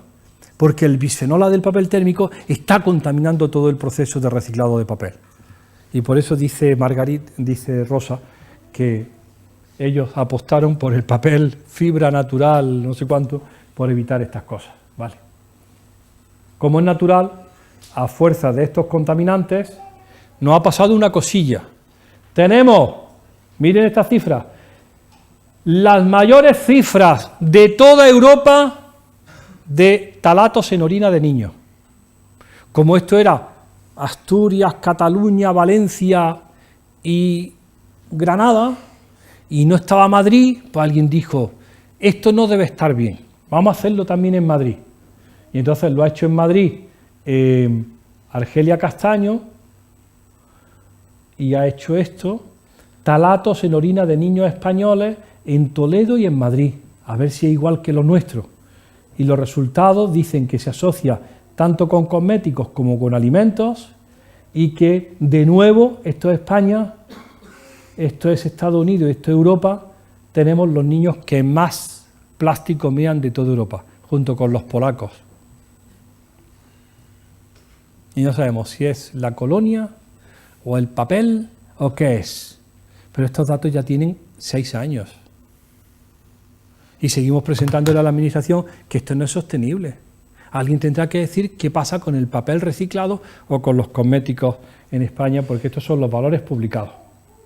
Para acabar, en términos de práctica médica y siguiendo el principio de precaución, los médicos generales, los endocrinólogos, los pediatras y los obstetras deberían empezar a dar recomendaciones a sus pacientes. ¿Han recibido alguno de ustedes alguna recomendación en exposiciones medioambientales en la consulta de primaria? Esto ni existe. Yo se lo digo a mis compañeros, voy a los congresos de la Sociedad Española de Pediatría porque tienen más sensibilidad, los pediatras de atención primaria, los endocrinos, pero la medicina que estamos haciendo es una medicina diagnóstica y terapéutica que sabe muy poco de prevención y que ni siquiera ha incorporado esto. No lo ha incorporado, Esto está publicado en las mejores revistas, pero no ha llegado. Y esto lo tiene que decir un biólogo molecular. Dice, esta precaución debería ser importante, particularmente importante, en los periodos más sensibles de la vida, como la infancia y el embarazo. Esto tiene que incorporarse.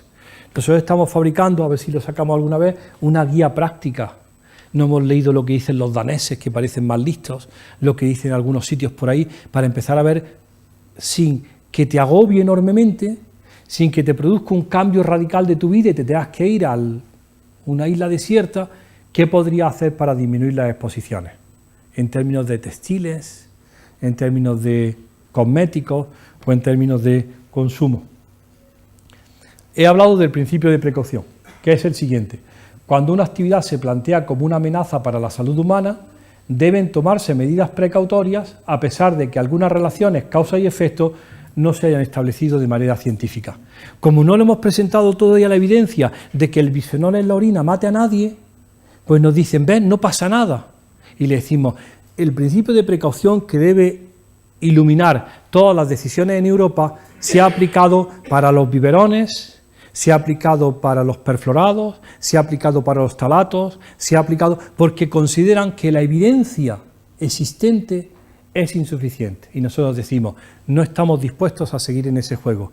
Que el sistema de evaluación del riesgo esté basado en la demostración del daño, se necesita que alguien tiene que haberse dañado gravemente para que tú de forma retroactiva digas, ah, tenías razón. Tenías razón con infertilidad a los 34 años de unas exposiciones ocurridas en el vientre de tu madre 34 años antes.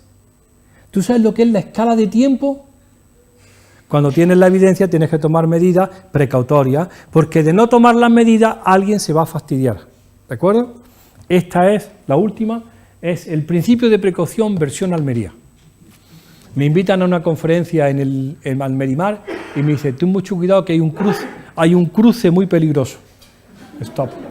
Esto es la Sierra de Gádor, esto es un invernadero y veo stop a 150 metros. Y pone 70, 60, 50, 40, 30, 20. Me bajé del coche, saqué la foto. Cuando vas por 50, se te cala el coche, no puedes disminuir la velocidad tanto. Pero tiene todo el carácter que tiene el principio de precaución, que es anticipatorio. Tiene que anticiparse.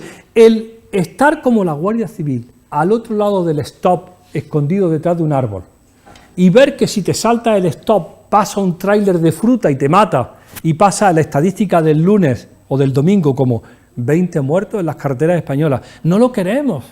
Lo que queremos es cualquier acción que sea anticipatoria. Gracias por su atención.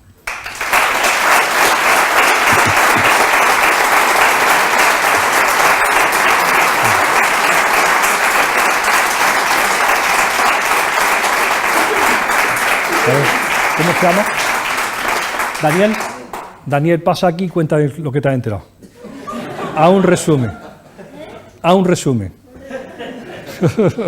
Dios, tiene 5 páginas. Va a ser un infeliz toda tu vida con eso. Pues te lo va. Papá, no me traigas a estos sitios. A ver, ¿algún comentario, alguna pregunta? Ochoa, dígame usted algo.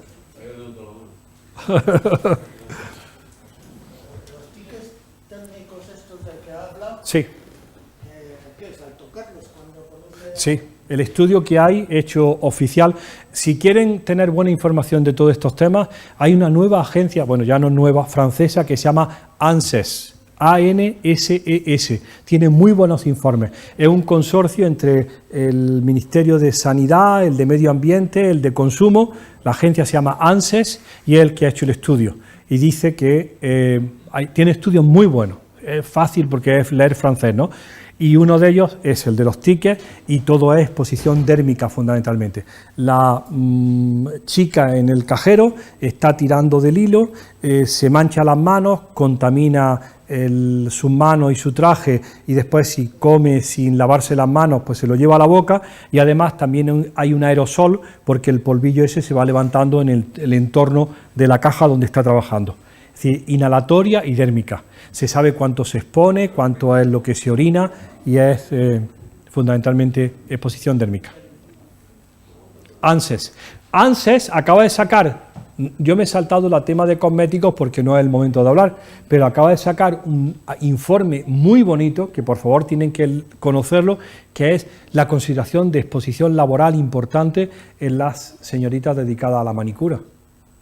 Porque unen las dos cosas, los solventes, las resinas y el limado. De tal manera que entre el calor, el limado, la resina, se está produciendo un aerosol importante para una exposición de una chica que puede estar a lo mejor 8 o 10 horas limando. No tanto para el cliente o la clienta que va una vez, sino como la persona que está profesionalmente expuesta. Y tienen la voluntad de hacerlo, lo ponen y piden remedios, ¿no? Pero en cuestión de esto es exposición dérmica e inhalatoria. Y si se pusieron una mascarilla, ya no pasa nada. No, es mejor, en lugar de que la técnica solucione el problema con un sistema de gas que toma, es mejor que no aparezca el contaminante. Y va a desaparecer, teóricamente se va a retirar del mercado en el año 2020 en toda Europa. Todo el papel térmico. Dígame. ¿Nos podría decir, por favor, si tiene alguna consecuencia la fluoración del agua corriente en casa? Sí, a ver, nosotros no sabemos nada de las especies floradas y tenemos un problema con la recomendación del agua de grifo. Yo siempre recomiendo el agua de grifo porque me auno al esfuerzo que están haciendo los municipios por vender agua de alta calidad, pero no todo el mundo está de acuerdo, ¿no? Me dicen que las especies cloradas de cloración del agua, las que hay del municipio, pues pueden contribuir, como dicen los catalanes, a cáncer de vejiga, ¿no? Porque hay un grupo muy importante de Núria Malats que dice que las especies formadas en la cloración del agua contribuyen a cáncer de vejiga, vale, pero pensamos que habría que apostar por un agua universal, de calidad y con el mejor sistema. Después me dicen los sistemas individuales en la casa de ósmosis inversa, de floración, de cualquier otro sistema.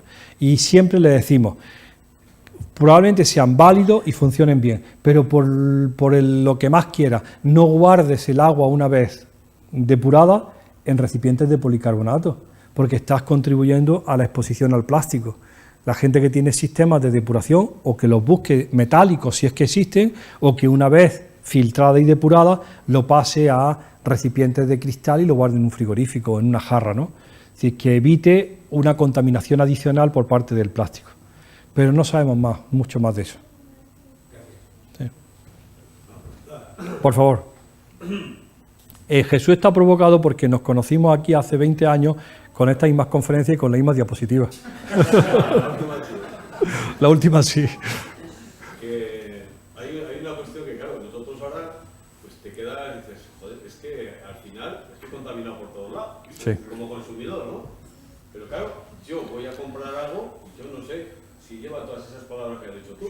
Sí, ¿Entiendes? así es. Entonces, creo que falta una información totalmente necesaria como consumidores de que lo que estamos comprando, lo que se nos está vendiendo en supermercados y demás, pues es peligrosísimo, ¿no? Sí. Entonces, ¿cuál sería la fórmula? Si son Sí.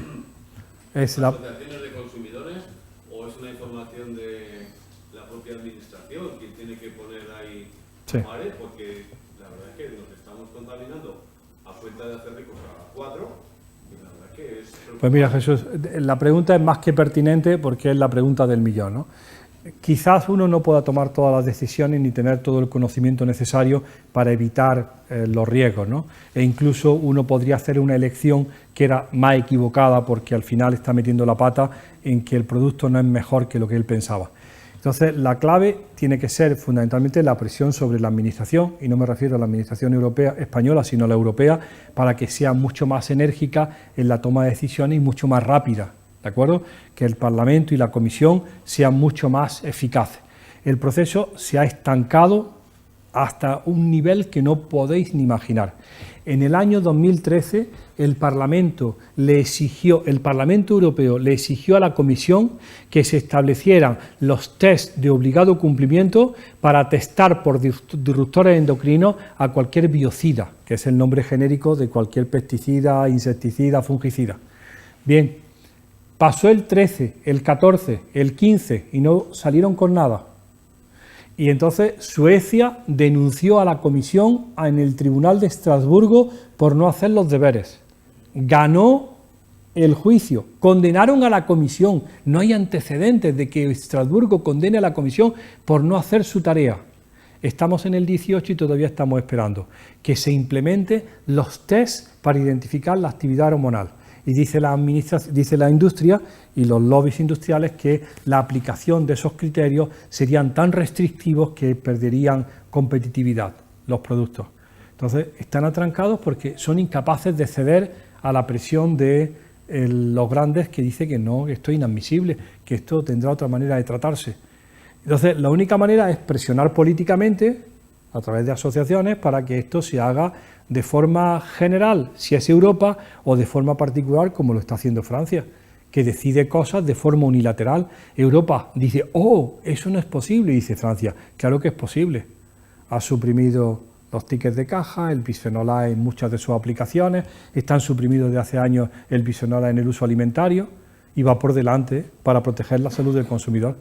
Desde el punto de vista personal, muy difícil, ¿no? Muy difícil. Nosotros estamos escribiendo una recomendación.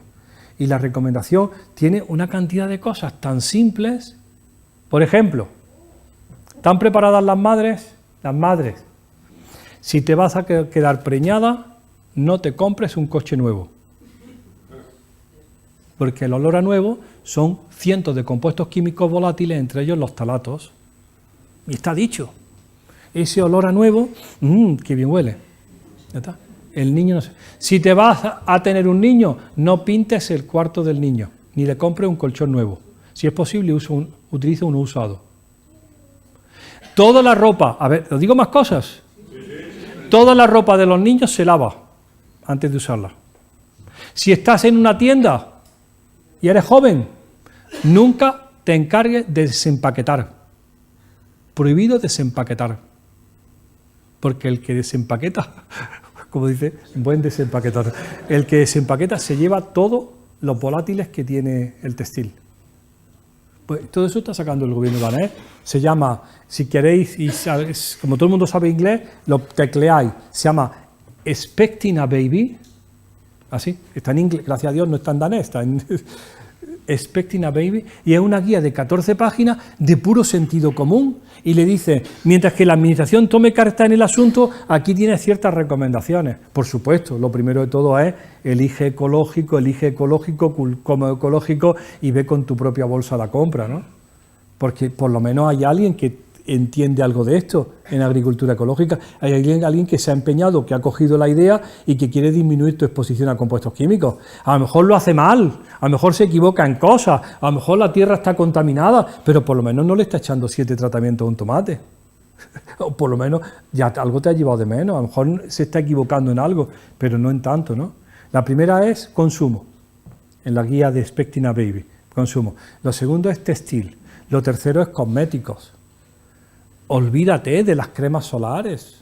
Las cremas solares de filtro 50 basados en oxicinamatos, canfenos y parabenes son hormonalmente activas, son antiandrogénicas. Lo tenemos publicado todos los grupos europeos hasta la saciedad. Y la recomendación son los filtros basados en los dióxido de titanio, porque alguien lo ha perdido, u óxido de zinc, los filtros físicos. O, como dice el Código Europeo contra el Cáncer, ¿se lo digo?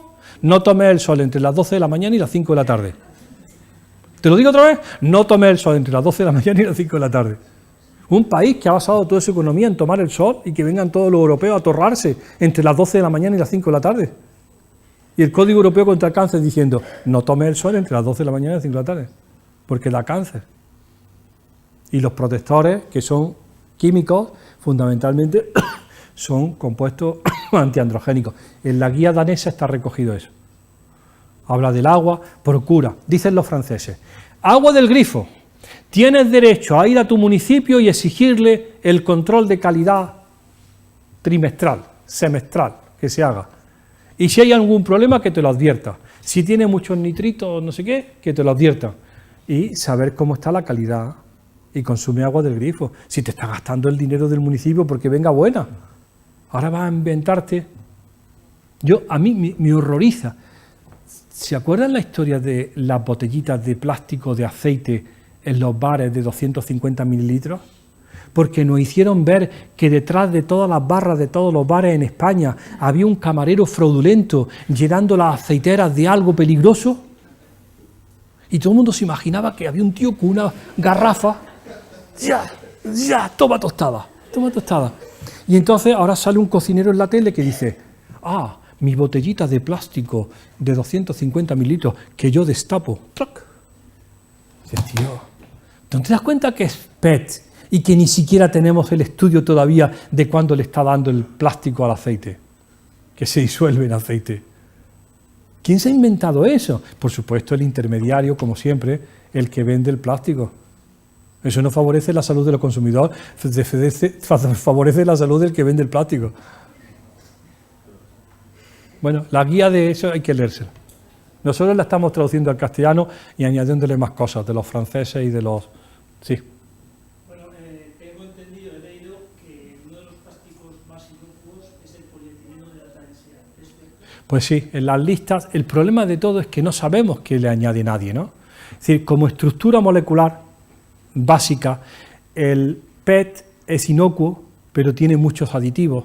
Dicen ellos que no, que las latas, que las botellas no necesitan aditivos, pero si ya tienen carbónico sí necesitan aditivos, si va a presión sí necesita aditivos, si tiene un filtro bilote, dice, entonces ¿de qué botella de PET me estás hablando? ¿La del agua de grifo o de cuál? Bueno, el 2 es polietileno de alta densidad, de baja densidad, el 5 y 6 es poliestireno y polipropileno y el 7 es otros, que incluye el policarbonato.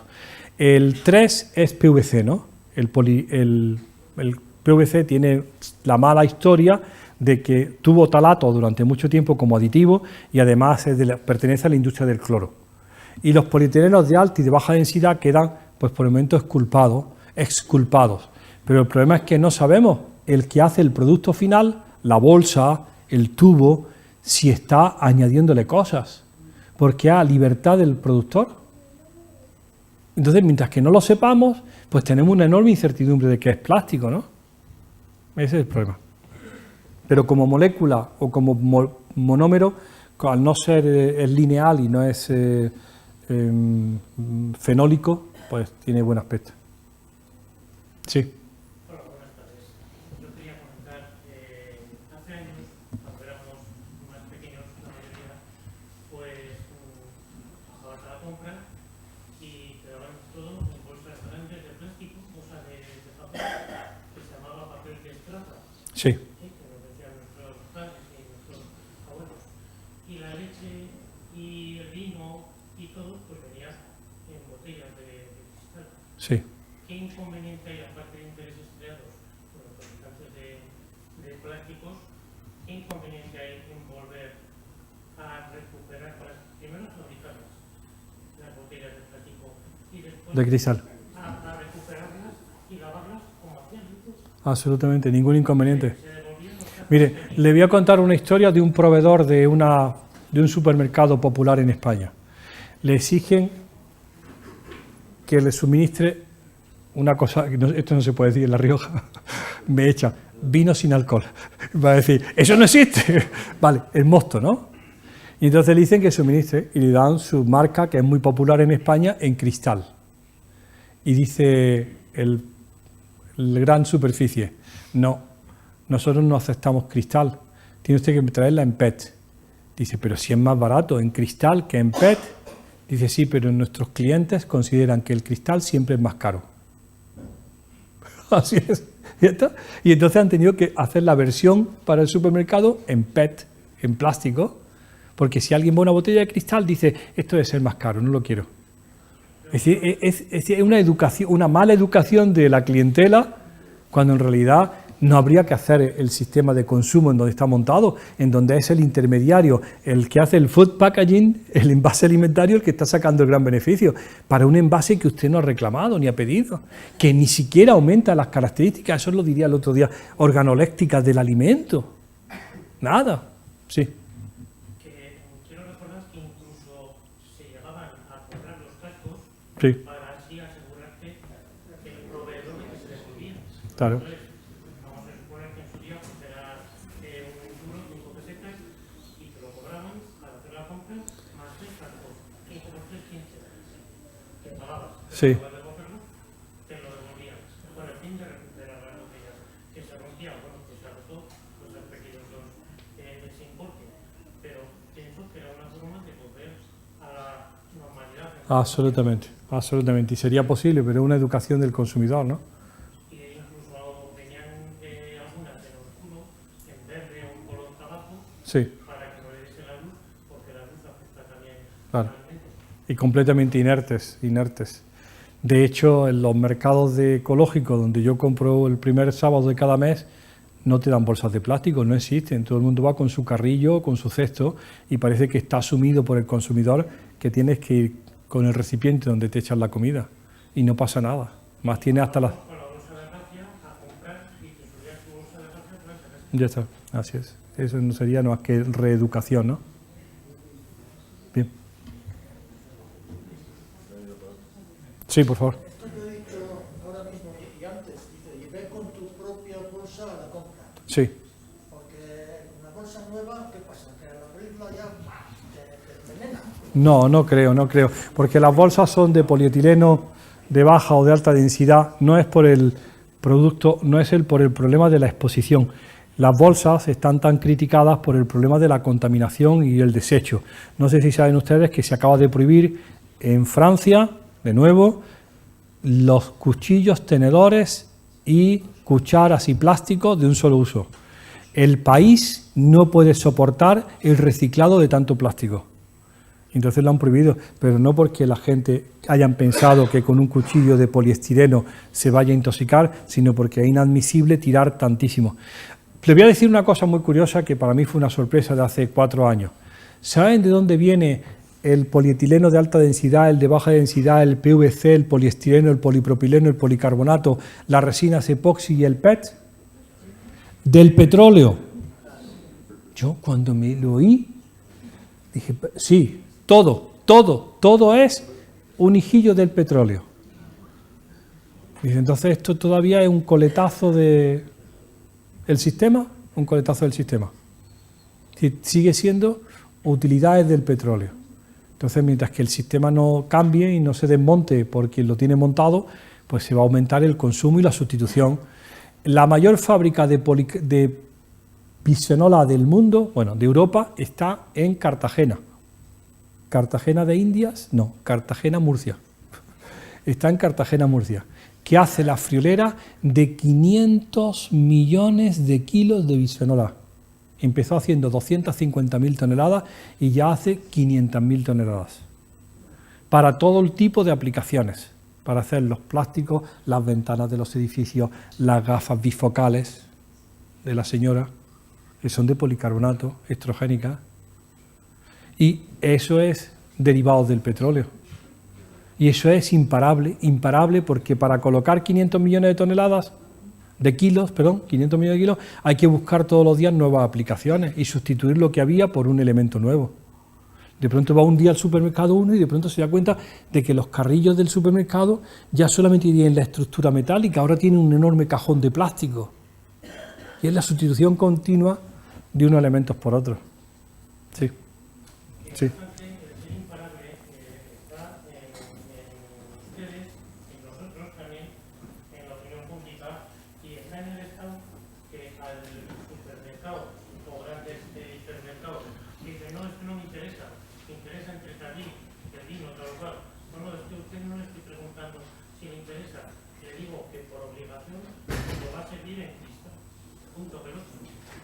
Pero eso no se puede hacer. Ya en Europa parecería, porque no se hace, ¿no? Pero eso sería darle una potestad y un interés al Estado que no tiene, ¿no?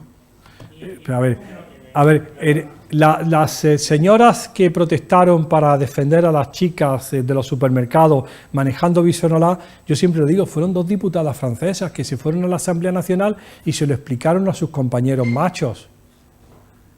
¿Se imagina usted eso aquí? Si llevan años peleándose en asuntos que no nos interesan a nadie. Pero si es que, si es que lo que hacen en la carrera de San Jerónimo no nos interesa a nadie. Bueno, a lo mejor a alguien le interesa. Sí, buenas tardes y muchas gracias. Por favor, sí. Sí, enhorabuena por la tarde. Quería comentar un poco el tema de la lactancia, a mí me llama un poquito la atención. Muy interesante. Sí, porque claro, yo creo que todas las mujeres que practican la lactancia con sus hijos en ningún momento piensan que le puede pasar algo malo. Siempre hemos relacionado la lactancia como todo lo positivo. Sí. Perfecto, muy bien. Y el segundo, que claro, me gustaría saber usted cómo hace en su día a día, con tanto conocimiento como tiene, no le resultará sencillo, ¿no? Vivir, o sea, o es relativamente feliz, o cómo compagina toda la información que usted tiene Pues mira. con la vida en la que...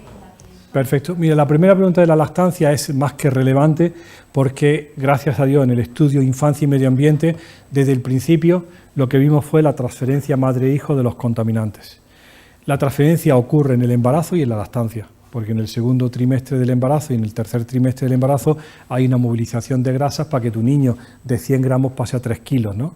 Así que en ese momento se nutre mucho el niño y gana peso a fuerza de movilización de la madre. Es decir, que la exposición independiente de la lactancia ya ha ocurrido durante el embarazo. Lo segundo es que, afortunadamente, cuando hacemos el seguimiento de esas cohortes de niños, lo que hay es un enorme beneficio en desarrollo neuroconductual en las lactancias prolongadas, por todo lo que significa lactancia, por contenido, por proximidad, por todo. Y las madres que tienen lactancias superiores a 6 meses califican a los niños de forma distinta a lactancias menores, indicando que la lactancia es muy positiva. La transferencia puede haber ocurrido, pero la lactancia gana por goleada. Entonces el gran mensaje es lactancia sí, porque al final un montón de los parámetros medibles en neurodesarrollo son asociados con la lactancia. Claro, claro.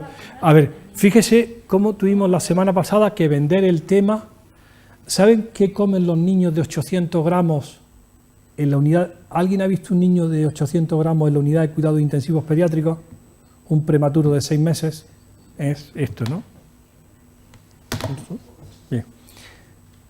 Tienen detrás toda la institución trabajando para ello y madres lactantes generosas que le dan leche al banco de leches. Todos los hospitales, el de Logroño, tiene su banco de leche en donde madres que tienen hijos sanos y que están con su niño de 8 meses, de 2 años y que está lactando y se apuntan a ser madres donantes. Van allí y le llevan semanalmente pues 500 mililitros de leche buena de madre humana para darle al pobre niño que su madre no tenía leche porque nació a destiempo. Esos niños con 800 gramos se meten 80 gramos de leche todos los días. 1/10 de su peso, como si este de 80, de 78, se comiera todos los días 8 kilos de carne, ¿no? Es decir, la cantidad de alimento que recibe un niño tan pequeño es enorme. Primera recomendación que nosotros le hemos dado a los bancos de leche y han tenido que asumirlo. Si va a reclutar madres donantes generosas, ¿estáis preparados?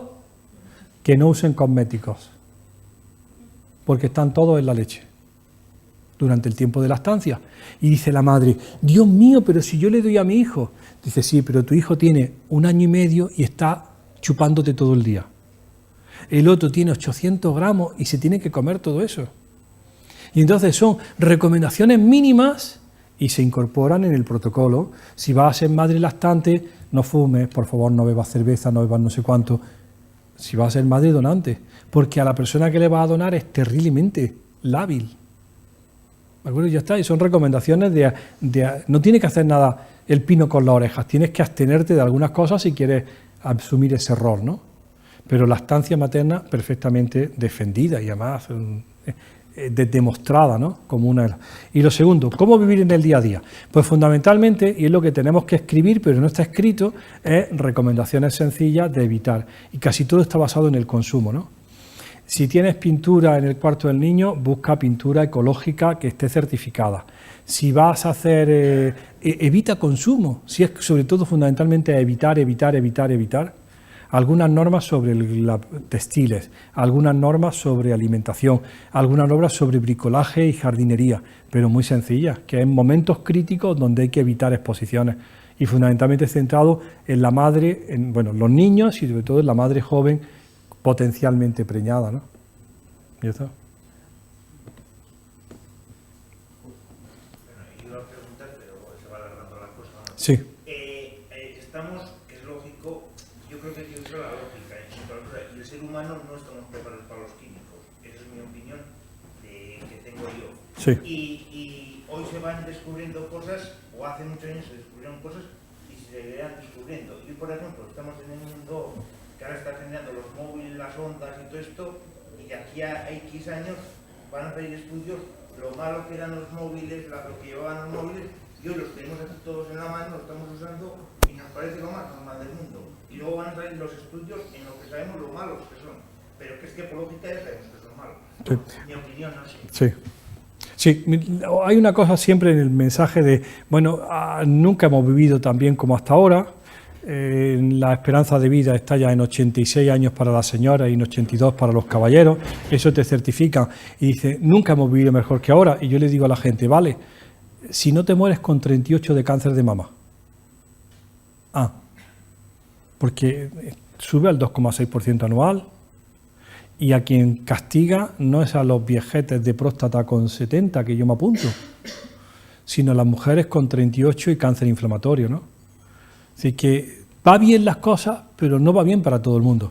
Hay alguna gente que le va mal porque hay determinadas enfermedades de causa no bien conocida, crónicas y muchas veces mortales, que están golpeando a parte de la sociedad. Es decir, que van bien para mucha gente, pero no para todo el mundo. Como tenemos la suerte de estar en el primer mundo, pues nos preocupamos de aquellos asuntos que son prioritarios para nosotros. Si hemos superado las enfermedades infecciosas, pues estamos en las enfermedades ambientales.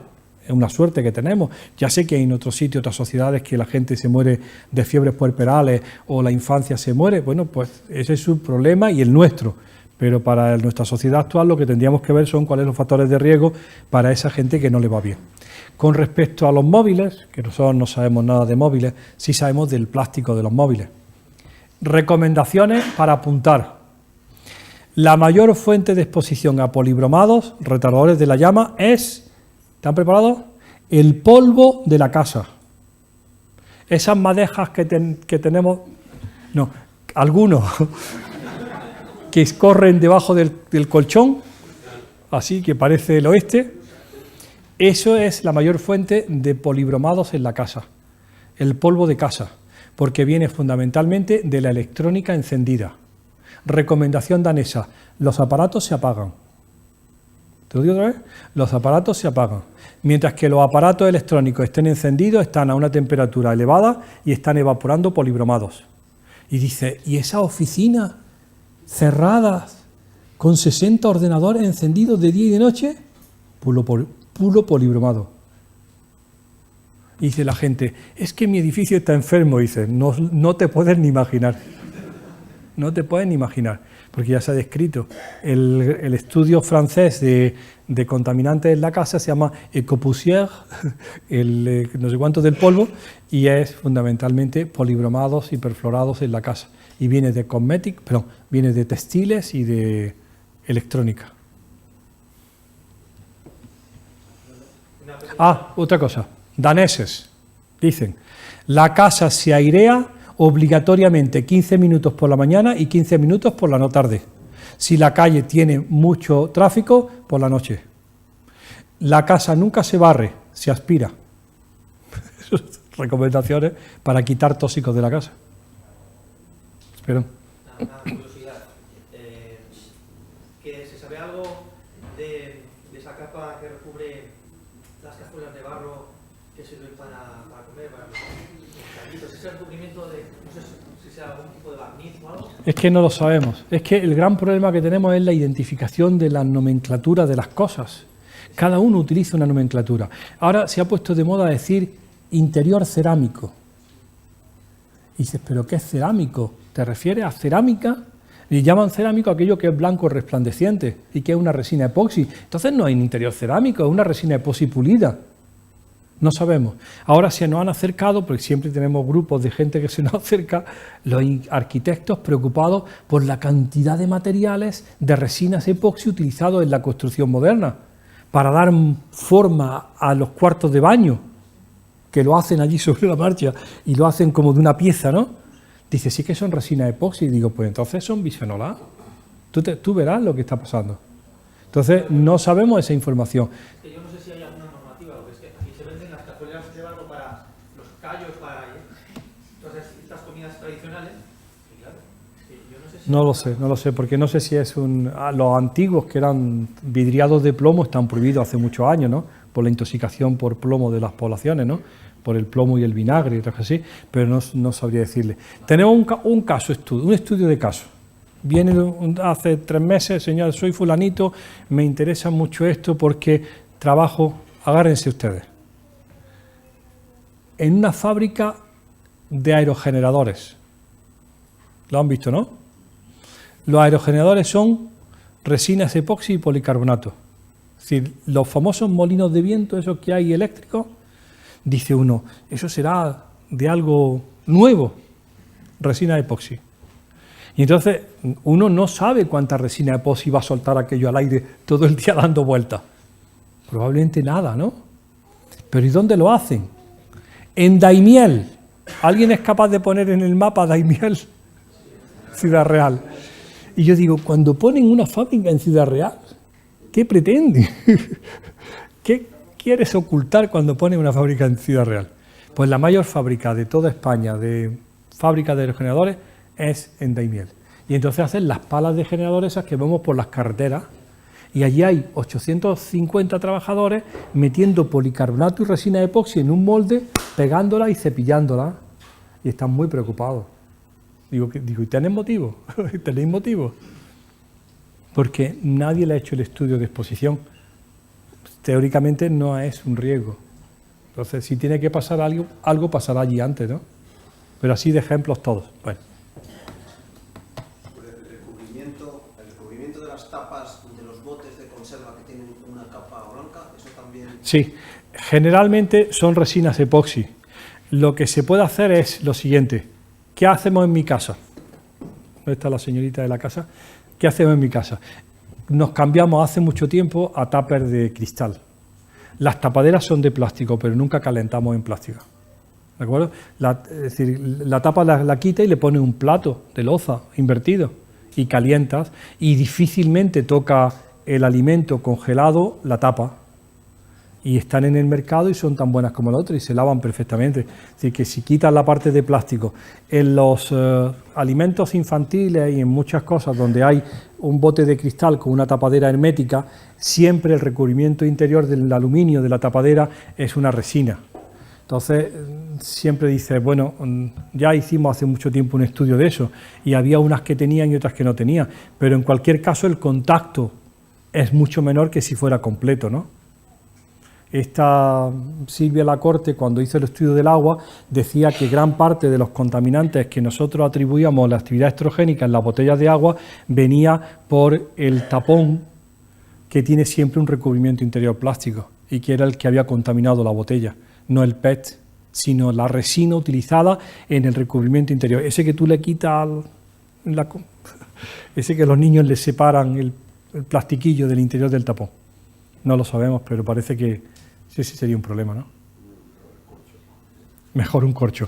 Los corchos tienen un problemilla, que se utiliza de forma indiscriminada los insecticidas para el tratamiento de los alcornoques, porque como no es alimentario, y dices, ¿pero qué le está echando al alcornoque? Después no me digas que el corcho lo lleva algo. Sí lo lleva. Sí.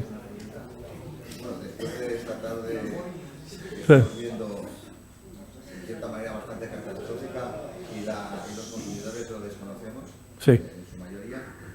como científico, ¿cómo ve el futuro a 20 años? Pues probablemente mucho mejor, porque ¿a dónde quieren que lleguemos ahora? A los 100 años, ¿no? Van a hacer algo para que aguantemos otros 30 años más. Pesadísimo va a ser esto, ¿no? Pero probablemente mejor porque se irán corrigiendo cosas. El problema es, pues nuestra misión, la visión personal es la lentitud en el reconocimiento de los riesgos. Hay un libro, si ustedes quieren leérselo, de un tal, es un libro oficial de la Unión Europea, de la Agencia Europea del Medio Ambiente. Se llama Late Lesson of Early Warning, lecciones tardías con advertencias tempranas. Es de un tal David G. Y son 10 casos donde se dijo históricamente, te la vas a pegar, te la vas a pegar, te la vas a pegar, y tardaron años en darse cuenta que había un riesgo claro. Uno es el dietiletilvestrol en el tratamiento del aborto, otro es la talidomida, otro es la radiación ionizante. Son esto que estamos presentando aquí, como decía el compañero, ya ha pasado. La idea es cuántas experiencias malas va a tener que pasar para que alguien sea capaz de actuar de forma cautelosa ante la incertidumbre. ¿Entienden eso? Actuar con cautela ante el desconocimiento. Es decir, si no sabes, dice la Unión Europea, en los principios de precaución, la prueba de la carga recae en el proponente de la acción. Es decir, el que va a poner un pesticida en el mercado tiene que asegurarte que no va a pasar nada. No tú demostrarle 30 años después que pasó algo. Y tiene que estar seguro, responsable de la inocuidad, no del daño. Y el que lo autoriza también, ¿no? Claro, el que lo autoriza también. El que lo autoriza se dedica a pagar investigaciones y todo, y yo le digo, algún día tendrás que leerte lo que has pagado. Pero bueno. Muy bien. Yo creo que ya es hora de acabar, ¿no? Porque la gente... No hemos hablado mal...